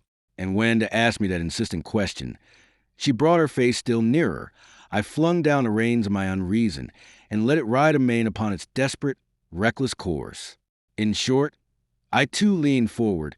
I leaned forward, and I kissed her full upon those scarlet, parted lips. I kissed her, and fell back with a cry that was of anguish almost. So poignantly had the sweet, fierce pain of that kiss run through my every fiber. And as I cried out, so too did she, stepping back, her hand suddenly to her face. But the next moment she was peering up at the windows of the house. Those inscrutable eyes that looked upon our deed, that looked and of which it was impossible to discern how much they might have seen. If he should have seen us, was her cry, and it moved me unpleasantly that such had been the first thought my kiss inspired in her. If he should have seen us, Gessoo, I have enough to bear already. I care not, said I, let him see. I am not Mesagambara. No man shall put an insult upon you on my account, and live. I was become the very ranting, roaring, fire-breathing type of lover who will slaughter a whole world to do pleasure to his mistress or to spare her pain. I, Agostino d'Anguissola, who is to be ordained next month, and walk in the ways of St. Augustine. Laugh as you read. For very pity, laugh. Nay, nay, she reassured herself. He will be still abed. He was snoring when I left. And she dismissed her fears, and looked at me again, and returned to the matter of that kiss. What have you done to me, Agostino? I dropped my glance before her languid eyes. What I have done to no other woman yet. I answered, a certain gloom creeping over the exultation that still thrilled me. Oh, Juliana, what have you done to me? You have bewitched me. You have made me mad. And I set my elbows on my knees and took my head in my hands, and sat there, overwhelmed now by the full consciousness of the irrevocable thing that I had done, a thing that must brand my soul forever. So it seemed. To have kissed a maid would have been ill enough for one whose aims were mine. But to kiss a wife, to become a Chichas Bayo, the thing assumed in my mind proportions foolishly, extravagantly beyond its evil reality. You are cruel, Agostino, she whispered behind me. She had come to lean again upon the back of the bench. Am I alone to blame? Can the iron withstand the lodestone? Can the rain help falling upon the earth? Can the stream flow other than downhill? She sighed. Woe me! It is I who should be angered that you have made free of my lips. And yet I am here, wooing you to forgive me for the sin that is your own. I cried out at that and turned to her again, and I was very white. I know. You tempted me, was my coward's cry. So said Adam once. Yet God thought otherwise, for Adam was as fully punished as was Eve. She smiled wistfully into my eyes, and my senses reeled again. And then old Bugio, the servant, came suddenly forth from the house upon some domestic errand to Juliana, and thus was that situation mercifully brought to an end. For the rest of the day I lived upon the memory of that morning, reciting to myself each word that she had uttered, conjuring up in memory the vision of her every look. And my absent-mindedness was visible to Fafani when I came to my studies with him later. He grew more peevish with me than was habitual, dubbed me dunce and woodenhead, and commended the wisdom of those who had determined upon a claustral life for me, admitting that I knew enough Latin to enable me to celebrate, as well as another, without too clear a knowledge of the meaning of what I pattered, all of which was grossly untrue, for, as none knew better than himself, the fluency of my Latin was above the common wont of students. When I told him so, he delivered himself of his opinion upon the common wont of students with all the sourness of his crabbed nature. I'll write an ode for you upon any subject that you may set me. I challenge him. Then write one upon impudence, said he. It is a subject you should understand. And upon that, he got up and flung out of the room in a pet before I could think of an answer. Left alone, I began an ode which should prove to him his lack of justice. But I got no further than 2 lines of it. Then for a spell I sat biting my quill, my mind and the eyes of my soul full of Juliana. Presently I began to write again. It was not an ode, but a prayer, oddly profane, and it was in Italian, in the dialetto that provoked Fafani's sneers. How it ran I have forgotten these many years. But I recall that in it I likened myself to a sailor navigating shoals and besought the Pharos of Juliana's eyes to bring me safely through, besought her to anoint me with her glance, and so heartened me to brave the dangers of that prosperous sea. I read it first with satisfaction, then with dismay, as I realized to the full its amorous meaning. Lastly, I tore it up and went below to dine. We were still at table when my Lord Gambar arrived. He came on horseback, attended by 2 grooms whom he left to await him. He was all in black velvet. I remember, even to his thigh boots, which were laced up the side with gold, and on his breast gleamed a fine medallion of diamonds. Of the prelate there was about him, as usual, nothing but the scarlet cloak and the sapphire ring. Fifani rose and set a chair for him, smiling a crooked smile that held more hostility than welcome. None the less did His Excellency pay Madonna Juliana 1,000 compliments as he took his seat, supremely calm and easy in his manner. I watched him closely, and I watched Juliana, a queer, fresh uneasiness pervading me. The talk was trivial and chiefly concerned with the progress of the barracks the legate was building and the fine new road from the middle of the city to the church of Santa Chiara, which he intended should be called the Via Gambara, but which, despite his intentions, is known today as the Stradone Farnese. Presently my cousin arrived, full-armed and very martial by contrast with the velvety cardinal. He frowned to see Messer Gambara, then effaced the frown and smiled as, one by one, he greeted us. Last of all, he turned to me. "And how fares the saintliness?" quoth he. "Indeed, none too saintly," said I, speaking my thoughts aloud. He laughed. "Why? Then, the sooner we are in orders, the sooner shall we be on the road to mending that. Is it not so, Messer Fifani? His ordination will profit you, I nothing doubt," said Fifani, with his habitual discourtesy and acidity. "So you do well to urge it." The answer put my cousin entirely out of countenance a moment. It was a blunt way of reminding me that in this Cosimo I saw one who followed after me in the airship to Mondolfo, and in whose interest it was that I should don the conventual scapulary. I looked at Cosimo's haughty face and cruel mouth, and conjectured in that hour whether I should have found him so very civil and pleasant a cousin had things been other than they were. Oh, a very serpent was Messer Fifani, and I have since wondered whether of intent he sought to sow in my heart hatred of my Guelphic cousin, that he might make me a tool for his own service, as you shall come to understand. Meanwhile, Cosimo, having recovered, waved aside the imputation and smiled easily. "Nay, there you wrong me. The Anguilla lose more than I shall gain by Agostino's renunciation of the world, and I am sorry for it. You believe me, cousin?" I answered his courteous speech as it deserved, in very courteous terms. This set a pleasanter humor upon all, yet some restraint abode. Each sat, it seemed, as a man upon his guard. My cousin watched Gambara's every look whenever the latter turned to speak to Juliana, the cardinal legate to the like by him, and Messer Fifani watched them both. And, meantime, Juliana sat there, listening now to one, now to the other, her lazy smile parting those scarlet lips, those lips that I had kissed that morning, I, whom no one thought of watching. And soon came Messer Annibale Caro, with lines from the last pages of his translation oozing from him.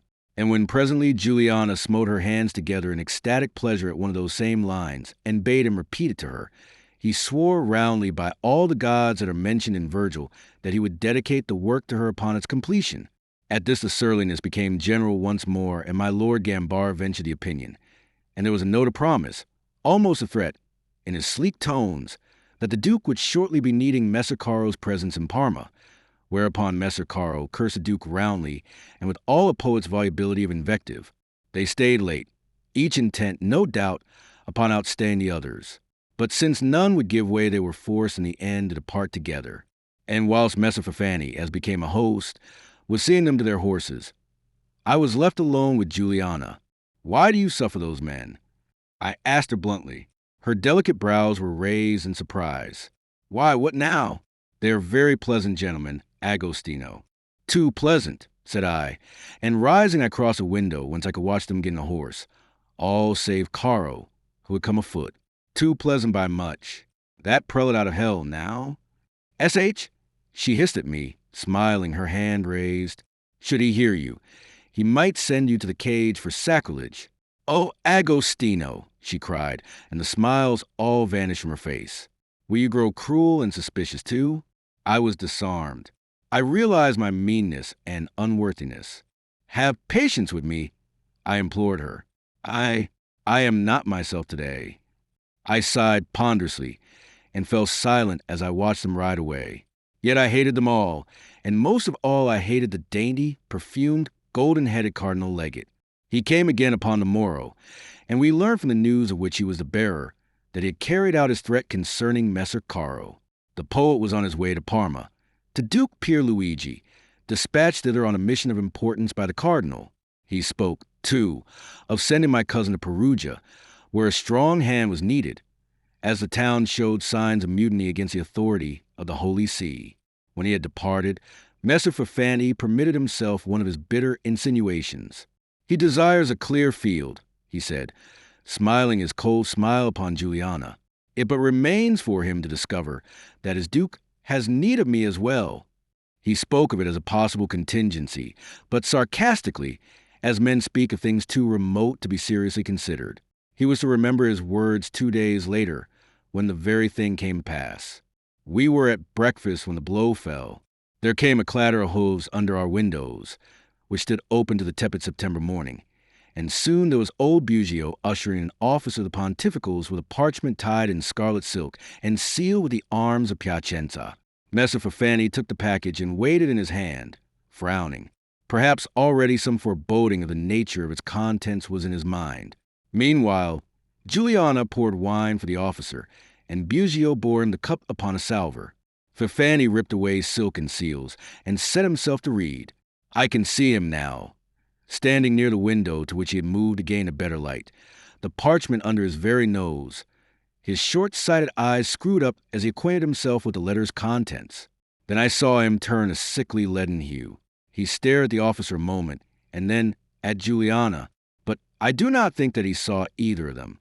His look was the blank look of one whose thoughts are very distant.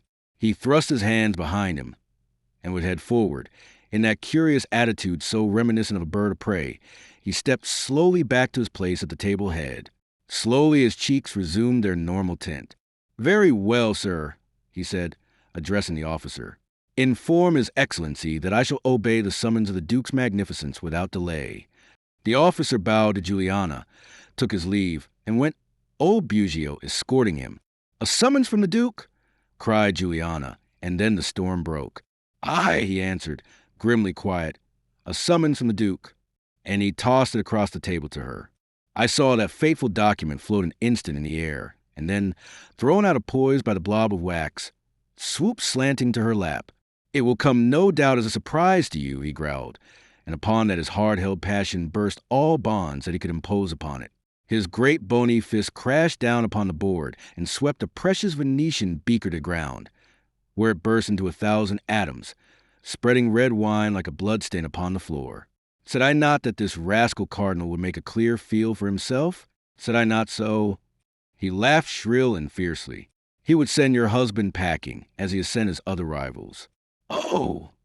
There is a stipend waiting, a stipend of 300 ducats yearly that shall be made into 600 presently, and all for my complaisance, all that I may be a joyous and content cornuto.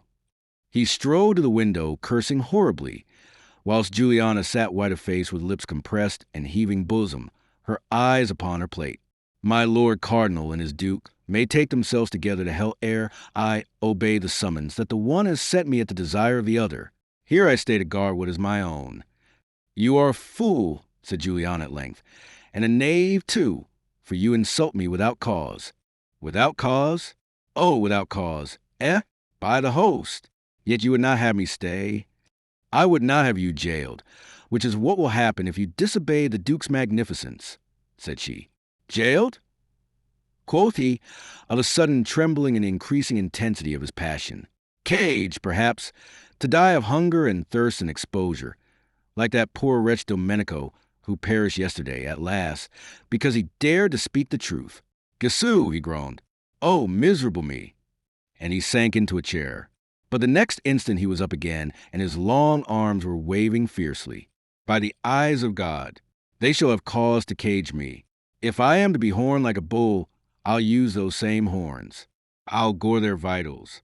Oh, madam, Since of your wantonness you incline to harlotry. You should have wedded another than a store for Fanny. It was too much. I leapt to my feet. Messer for Fanny, I blazed at him. I'll not remain to hear such words addressed to this sweet lady.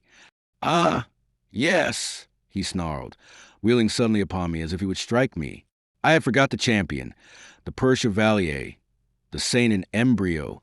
You will not remain to hear the truth, sir. Eh? And he strode, mouthing, to the door, and flung it wide so that it crashed against the wall. This is your remedy. Get you hence. Go. What passes here concerns you not. Go! He roared like a mad beast, his rage a thing terrific. I looked at him and from him to Juliana, and my eyes most clearly invited her to tell me how she would have me act. Indeed, you had best go, Agostino, she answered sadly. I shall bear his insults easier if there be no witness. Yes, go. Since it is your wish, Madonna. I bowed to her, and very erect, very defiant a mien, I went slowly past the livid Fafani and so out. I heard the door slammed after me, and in the little hall I came upon Bugio, who was wringing his hand and looking very white. He ran to me. He will murder her, Messer Agostino, moaned the old man. He can be a devil in his anger. He is a devil always, in anger and out of it, said I. He needs an exorcist. It is a task that I should relish. I'd beat the devils out of him, Bugio, and she would let me. Meanwhile, stay we here, and if she needs our help, it shall be hers. I dropped onto the carved settle that stood there, old Bugio standing at my elbow, more tranquil now that there was help at hand for Madonna in case of need. And through the door came the sound of his storming, and presently the crash of more broken glassware, as once more he thumped the table.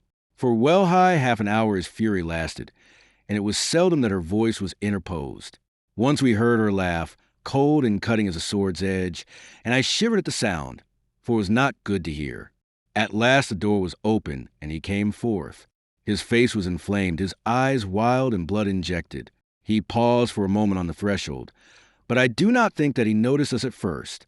He looked back at her over his shoulder, still sitting at table, the outline of her white-gowned body sharply defined against the deep blue tapestry of the wall behind her. You are warned, said he. Do you heed the warning? And he came forward. Perceiving me at last where I sat, he bared his broken teeth in a snarling smile. But it was to Bugio that he spoke. Have my mule saddled for me in an hour, he said, and passed on and up the stairs to make his preparations. It seemed, therefore, that she had conquered his suspicions. I went in to offer her comfort, for she was weeping and all shaken by that cruel encounter. But she waved me away. Not now, Agostino. Not now, she implored me. Leave me to myself, my friend. I had not been her friend had I not obeyed her without question. Chapter 5. Pabulum Acherontis. It was late that afternoon when a store for Fanny set out. He addressed a few brief words to me, informing me that he should return within 4 days, betide what might, setting me tasks upon which I was meanwhile to work, and bidding me keep the house and be circumspect during his absence. From the window of my room, I saw the doctor get astride his mule. He was girt with a big sword, but he still wore his long, absurd, and shabby gown and his loose, ill-fitting shoes, so that it was very likely that the stirrup leathers would engage his thoughts ere he had ridden far. I saw him dig his heels into the beast's sides and go ambling down the little avenue and out at the gate. In the road he drew rein and stood in talk some moments with a lad who idled there, a lad whom he was wont to employ upon odd tasks about the garden and elsewhere. This Madonna also saw, for she was watching his departure from the window of a room below. That she attached more importance to that little circumstance than did I was to learn much later. At last he pushed on, and I watched him as he dwindled down the long gray road that wound along the riverside until in the end he was lost to view. For all time, I hoped, and well had it been for me had my idle hope been realized. I supped alone that night with no other company than Bugio's, who ministered to my needs. Madonna sent word that she would keep her chamber. When I had supped and after night had fallen, I went upstairs to the library, and, shutting myself in, I attempted to read, lighted by the 3 beaks of the tall brass lamp that stood upon the table. Being plagued by moths, I drew the curtains close across the open window, and settled down to wrestle with the opening lines of the Aeschylus. But my thoughts wandered from the doings of the son of Iapetus, until at last I flung down the book and sat back in my chair all lost in thought, in doubt, and in conjecture. I became seriously introspective. I made an examination not only of conscience, but of heart and mind, and I found that I had gone woefully astray from the path that had been prepared for me. Very late I sat there and sought to determine upon what I should do. Suddenly, like a manna to my starving soul, came the memory of the last talk I had with Fra Gervasio and the solemn warning he had given me. That memory inspired me rightly. Tomorrow, despite Messer Fafani's orders, I would take horse and ride to Mondolfo, there to confess myself to Fra Gervasio and to be guided by his counsel. My mother's vows concerning me I saw in their true light. They were not binding upon me. Indeed, I should be doing a hideous wrong were I to follow them against my inclinations. I must not damn my soul for anything that my mother had vowed, or ever I was born, however much she might account that it would be no more than filial piety, so to do. I was easier in mind after my resolve was taken, and I allowed that mind of mine to stray thereafter as it listed. It took the thoughts of Juliana for whom I ached in every nerve, although I still sought to conceal from myself the true cause of my suffering. Better 1,000 times that I envisaged that sinful fact and wrestled with it boldly. Thus should I have had a chance of conquering myself, and winning clear of all the horror that lay before me. That I was weak and irresolute at such a time, when I most needed strength, I still think today, when I can take a calm survey of all, was a fault of the outrageous rearing that was mine. At Mondolfo they had so nurtured me and so sheltered me from the stinging blast of the world that I was grown into a very ripe and succulent fruit for the devil's mouth. The things to whose temptation usage would have rendered me, in some degree, immune were irresistible to one who had been tutored as had I. Let youth know wickedness, lest when wickedness seeks a man out in his riper years, he shall be fooled and conquered by the beauteous garb in which the devil has the cunning to array it. And yet to pretend that I was entirely innocent of where I stood, and in what perils were to play the hypocrite, largely I knew. Just as I knew that lacking strength to resist, I must seek safety in flight. And tomorrow I would go. That point was settled, and the page, meanwhile, turned down. And for tonight, I delivered myself up to the savoring of this hunger that was upon me. And then, toward the 3rd hour of night, as I still sat there, the door was very gently opened, and I beheld Juliana standing before me. She detached from the black background of the passage, and the light of my 3-beaked lamp set her ruddy hair aglow, so that it seemed there was a luminous nimbus all about her head. For a moment this gave color to my fancy that I beheld a vision evoked by the too great intentness of my thoughts. The pale face seemed so transparent, the white robe was almost diaphanous, and the great dark eyes looked so sad and wistful. Only in the vivid scarlet of her lips was there life and blood. I stared at her. "Juliana," I murmured. "Why do you sit so late?" she asked me, and closed the door as she spoke. "I have been thinking, Juliana," I answered wearily, and I passed a hand over my brow to find it moist and clammy. "Tomorrow I go hence." She started round, and her eyes grew distended. Her hand clutched her breast. "You go hence?" she cried, a note as of fear in her deep voice. "Hence? Whither?" "Back to Mondolfo, to tell my mother that her dream is at an end."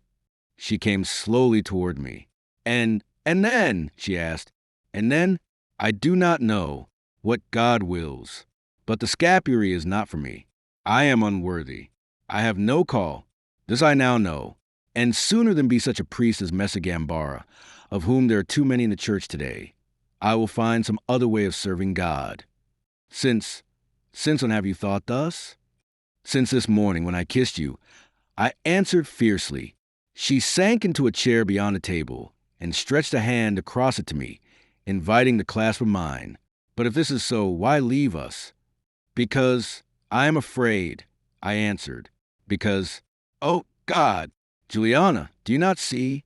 And I sank my head into my hands. Steps shuffled along the corridor. I looked up sharply. She set a finger to her lips. There fell a knock, and old Bugio stood before us. "Madonna," he announced, "my lord the cardinal legate is below and asks for you." I started up as if I had been stung. So, at this hour, then Messer Fafani's suspicions did not entirely lack for grounds.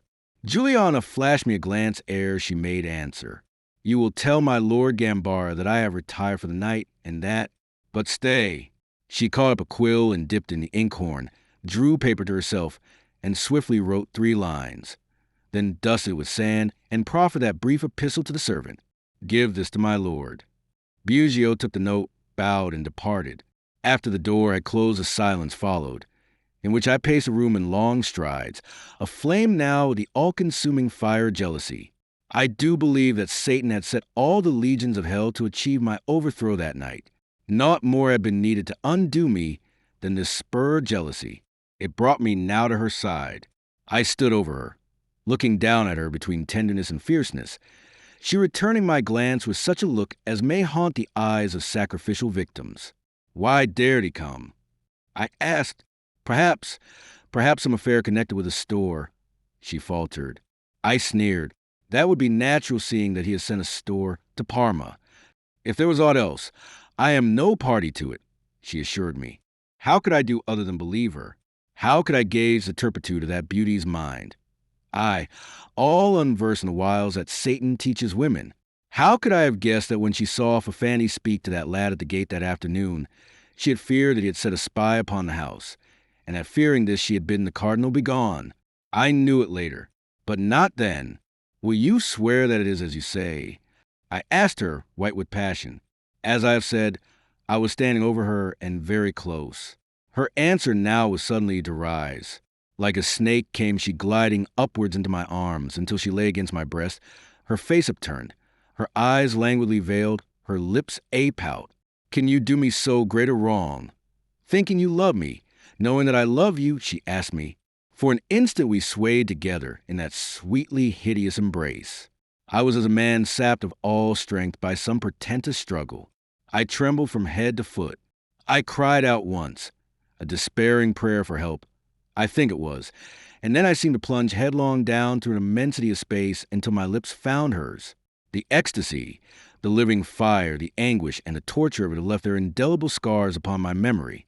Even as I write, the cruelly sweet poignancy of that moment is with me again, though very hateful now. Thus I, blindly and recklessly, under the sway and thrall of that terrific and overpowering temptation. And then there leapt in my mind a glimmer of returning consciousness, a glimmer that grew rapidly to be a blazing light, in which I saw revealed the hideousness of the thing I did. I tore myself away from her in that second of revulsion, and hurled her from me, fiercely and violently, so that, staggering to the seat from which she had risen, she fell into it rather than sat down, and whilst breathless with parted lips and galloping bosom, she observed me, something near akin to terror in her eyes.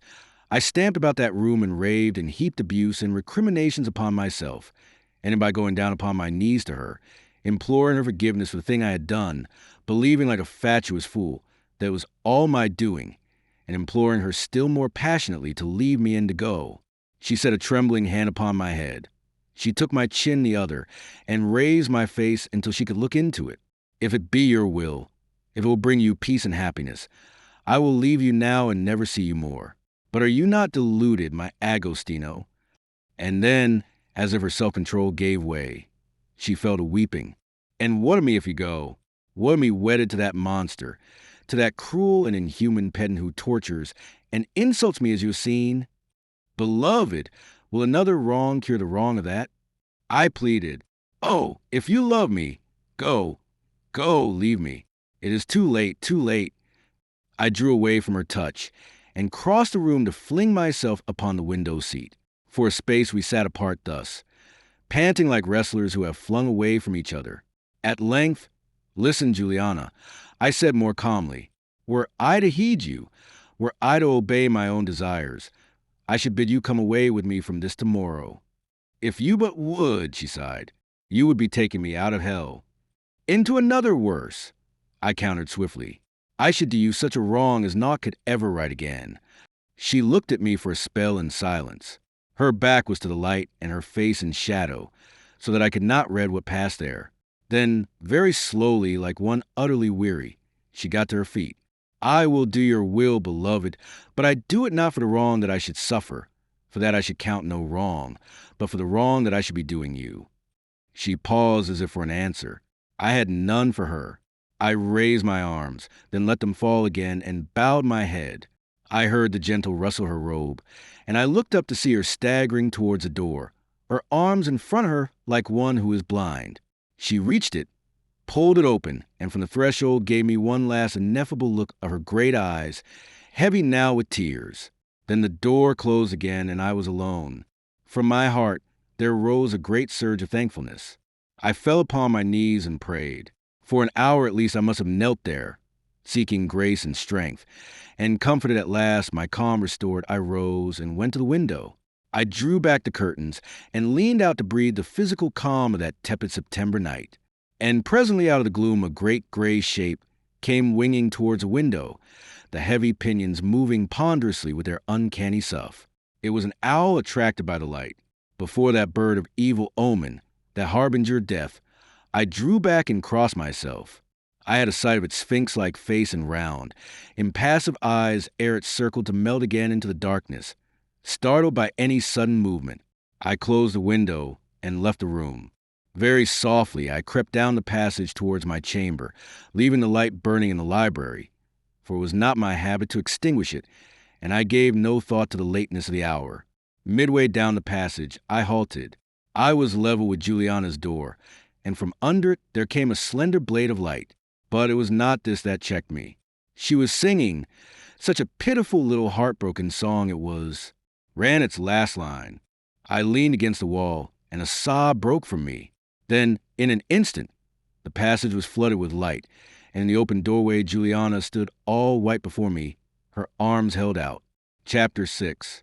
The Iron Girdle.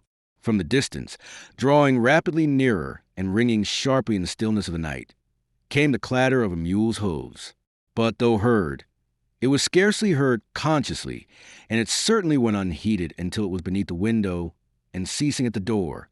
Juliana's fingers locked themselves upon my arm in a grip of fear. "Who comes?" she asked below her breath, fearfully. I sprang from the bed and crouched, listening by the window, and so lost precious time. Out of the darkness, Juliana's voice spoke again, hoarsely now and trembling. "It will be a store," she said with conviction. "At this hour it can be none else. I suspected when I saw him talking to that boy at the gate this afternoon that he was setting a spy upon me, to warn him wherever he was lurking did the need arise. But how should the boy know?" I began when she interrupted me almost impatiently. "The boy saw Mesagambara ride up. He waited for no more, but went at once to warn a store. He has been long in coming," she added in the tone of one who is still searching for the exact explanation of the thing that is happening. And then, suddenly and very urgently, "Go, go! Go quickly," she bade me. As in the dark, I was groping my way towards the door, she spoke again. "Why does he not knock? For what does he wait?" Immediately, from the stairs, came a terrific answer to her question, the unmistakable, slip-slopping footstep of the doctor. I halted, and for an instant stood powerless to move. How he had entered I could not guess, nor did I ever discover. Sufficient was the awful fact that he was in. I was ice cold from head to foot. Then I was all on fire and groping forward once more whilst those footsteps, sinister and menacing as the very steps of doom, came higher and nearer. At last I found the door and wrenched it open. I stayed to close it after me, and already at the end of the passage beat the reflection of the light Fanny carried. A second I stood there hesitating which way to turn. My first thought was to gain my own chamber, but to attempt were assuredly to run into his arms. So I turned and went as swiftly and stealthily as possible toward the library. I was all but in when he turned the corner of the passage, and so caught sight of me before I closed the door. I stood in the library, where the lamp still burned, sweating, panting, and trembling. For even as he had a glimpse of me, so had I had a glimpse of him, and the sight was terrifying to one in my situation. I had seen his tall, gaunt figure bending forward in his eager, angry haste. In one hand he carried a lantern, a naked sword in the other. His face was malign and ghastly, and his bald, egg-like head shone yellow. The fleeting glimpse he had of me drew from a sound between a roar and a snarl, and with quickened feet he came slip-slopping down the passage.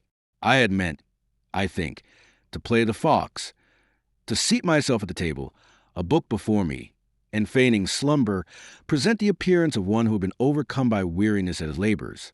But now all thought of that was at an end. I had been seen, and that I fled was all too apparent, so that in every way I was betrayed. The thing I did upon instinct rather than reason, and this again was not well done. I slammed the door and turned the key, placing at least that poor barrier between myself and the man I had so deeply wronged, the man whom I had given the right to slay me. A second later the door shook as if a hurricane had smitten it. He had seized a handle, and he was pulling at it frenziedly with a maniacal strength. "Open!" he thundered, and fell to snarling and whimpering horribly. "Open!" Then, quite abruptly, he became oddly calm. It was as if his rage grew coldly purposeful, and the next words he uttered acted upon me as a dagger prod, and reawakened my mind from its momentary stupefaction. "Do you think these poor lads can save you from my vengeance, my Lord Gambara?" quoth he, with a chuckle horrible to hear. My Lord Gambara. He mistook me for the legate.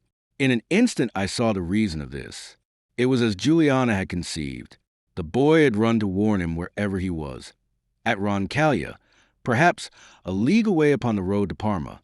And the boy's news was that my lord the governor had gone for Fanny's house.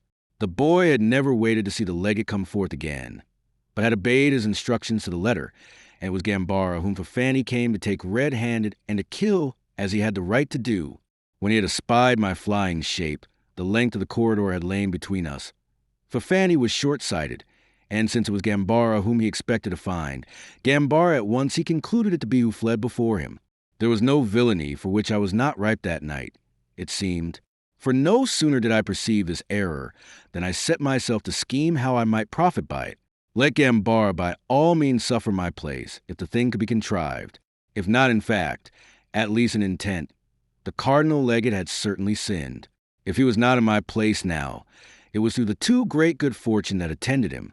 Besides, Gambara would be in better case to protect himself from the consequences, and from Fanny's anger. Thus cravenly I reasoned, and reasoning thus, I reached the window. If I could climb down to the garden, and then perhaps up again to my own chamber, I might get me to bed. What time Fanny still hammered at that door. Meanwhile his voice came rasping through those slender timbers. As he mocked the Lord Cardinal, he supposed me. "You would not be warned, my lord, and yet I warned you enough. You would plant horns upon my head. Well, well, do not complain if you are gored by them." Then he laughed hideously. "This poor Fanny is blind and a fool. He is to be sent packing on a journey to the Duke, devised to suit my Lord Cardinal's convenience. But you should have bethought you that suspicious husbands have a trick of pretending to depart whilst they remain." Next his voice swelled up again in passion, and again the door was shaken. "Will you open, then, or must I break down the door?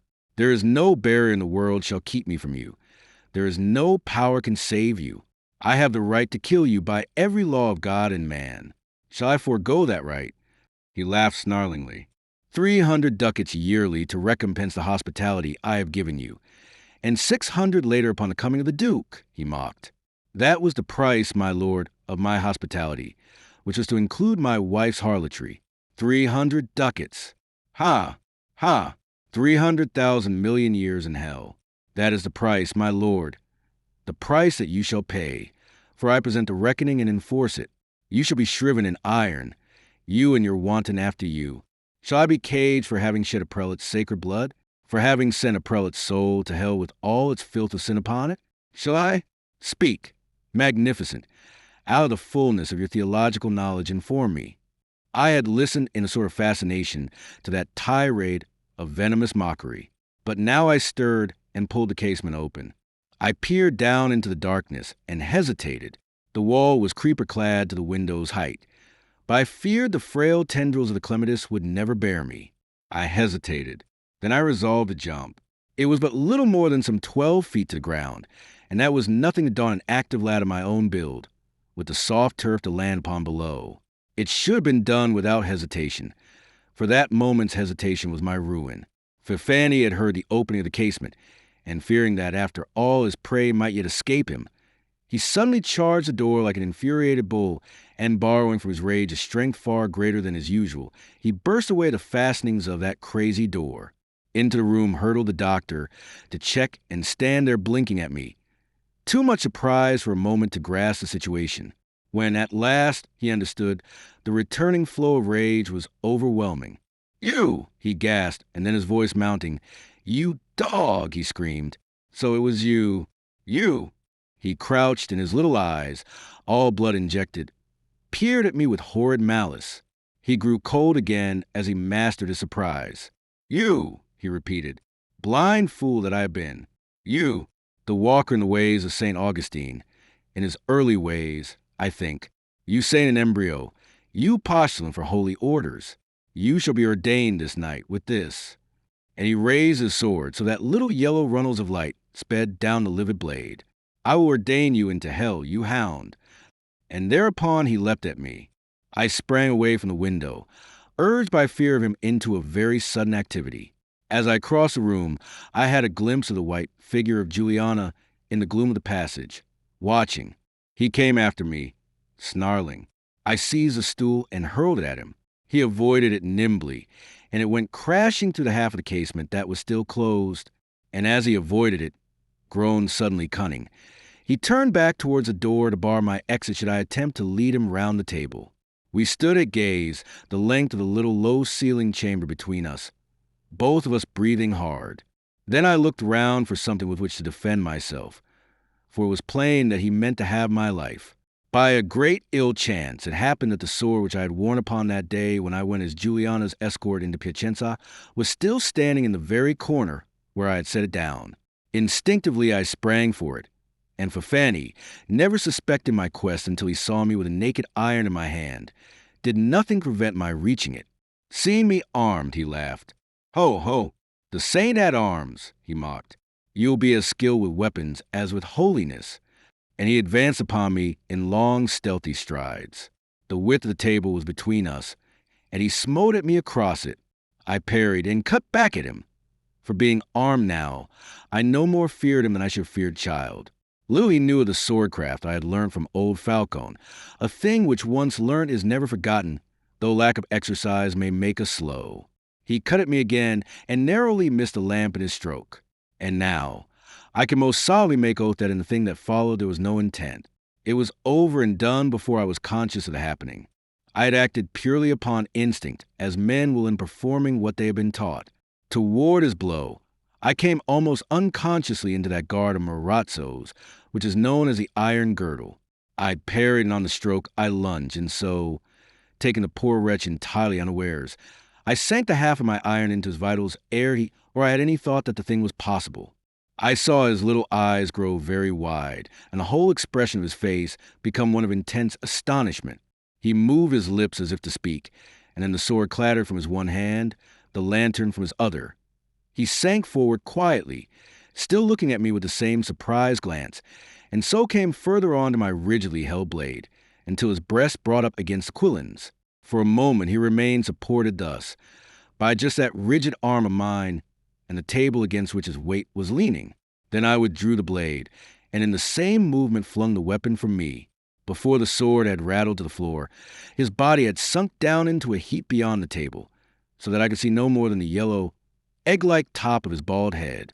A while I stood watching it, filled with an extraordinary curiosity and a queer awe. Very slowly was it that I began to realize the thing I had done. It might be that I had killed Fafani. It might be, and slowly, gradually I grew cold with the thought and the apprehension of its horrid meaning. Then from the passage came a stifled scream, and Juliana staggered forward, one hand holding flimsy draperies to her heaving bosom, the other at her mouth, which had grown hideously loose and uncontrolled. Her glowing copper hair, all unbound, fell about her shoulders like a mantle.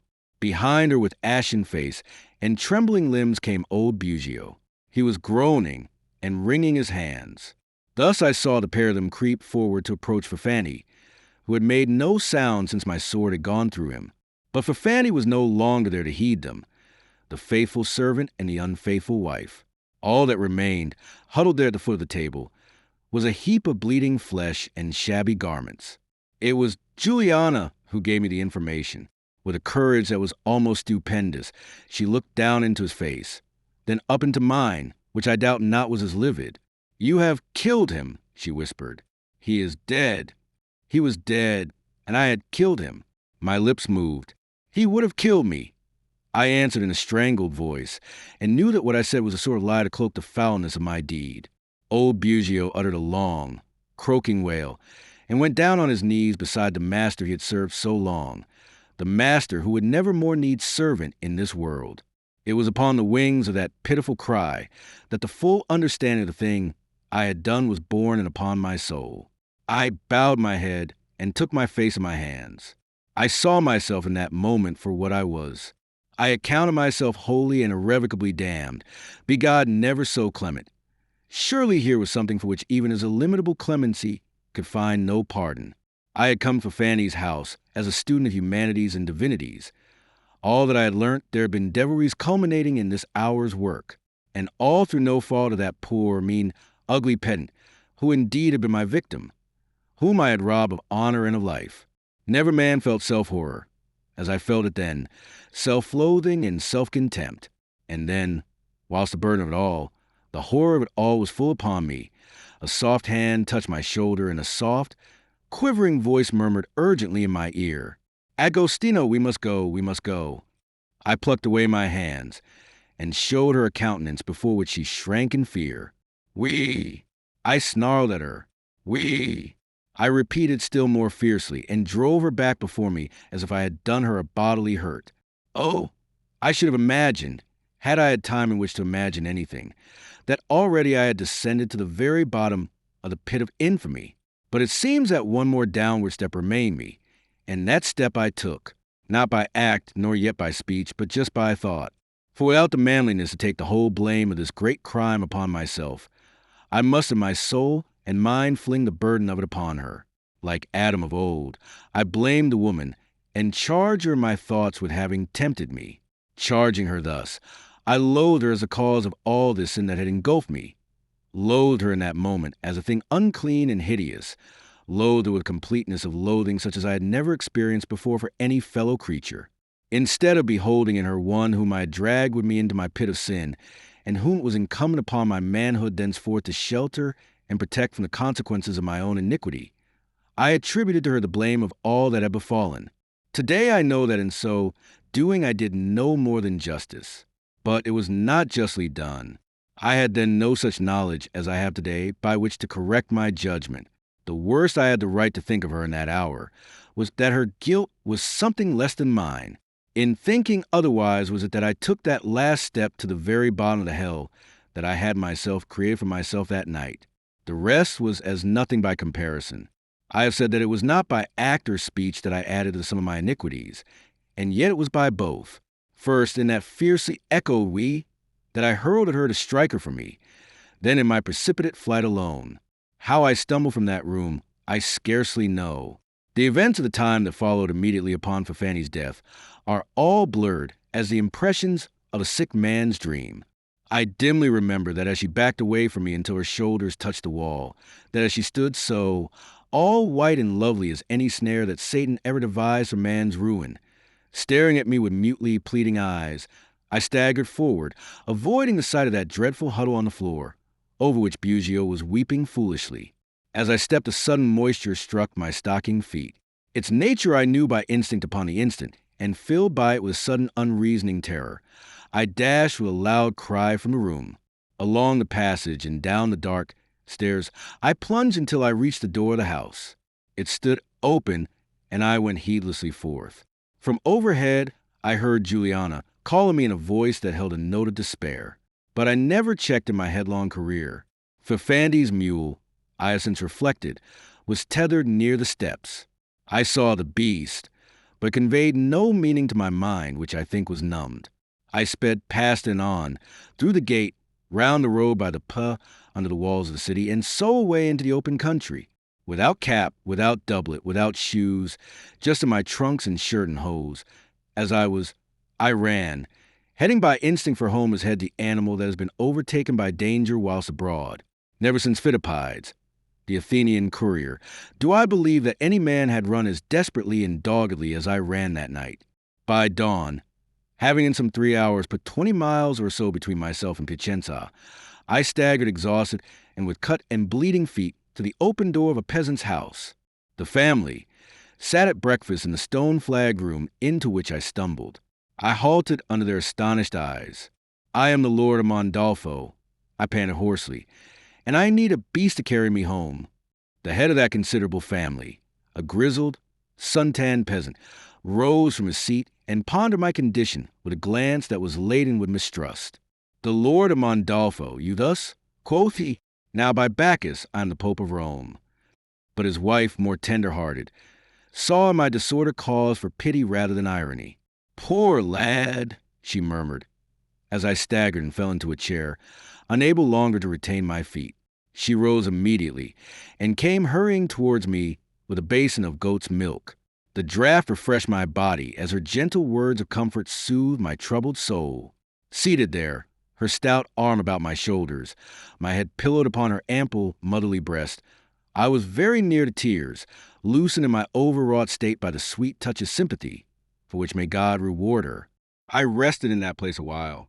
3 hours I slept upon a litter of straw in an outhouse, whereupon, strengthened by my repose, I renewed my claim to be the Lord of Mondolfo and my demand for a horse to carry me to my fortress.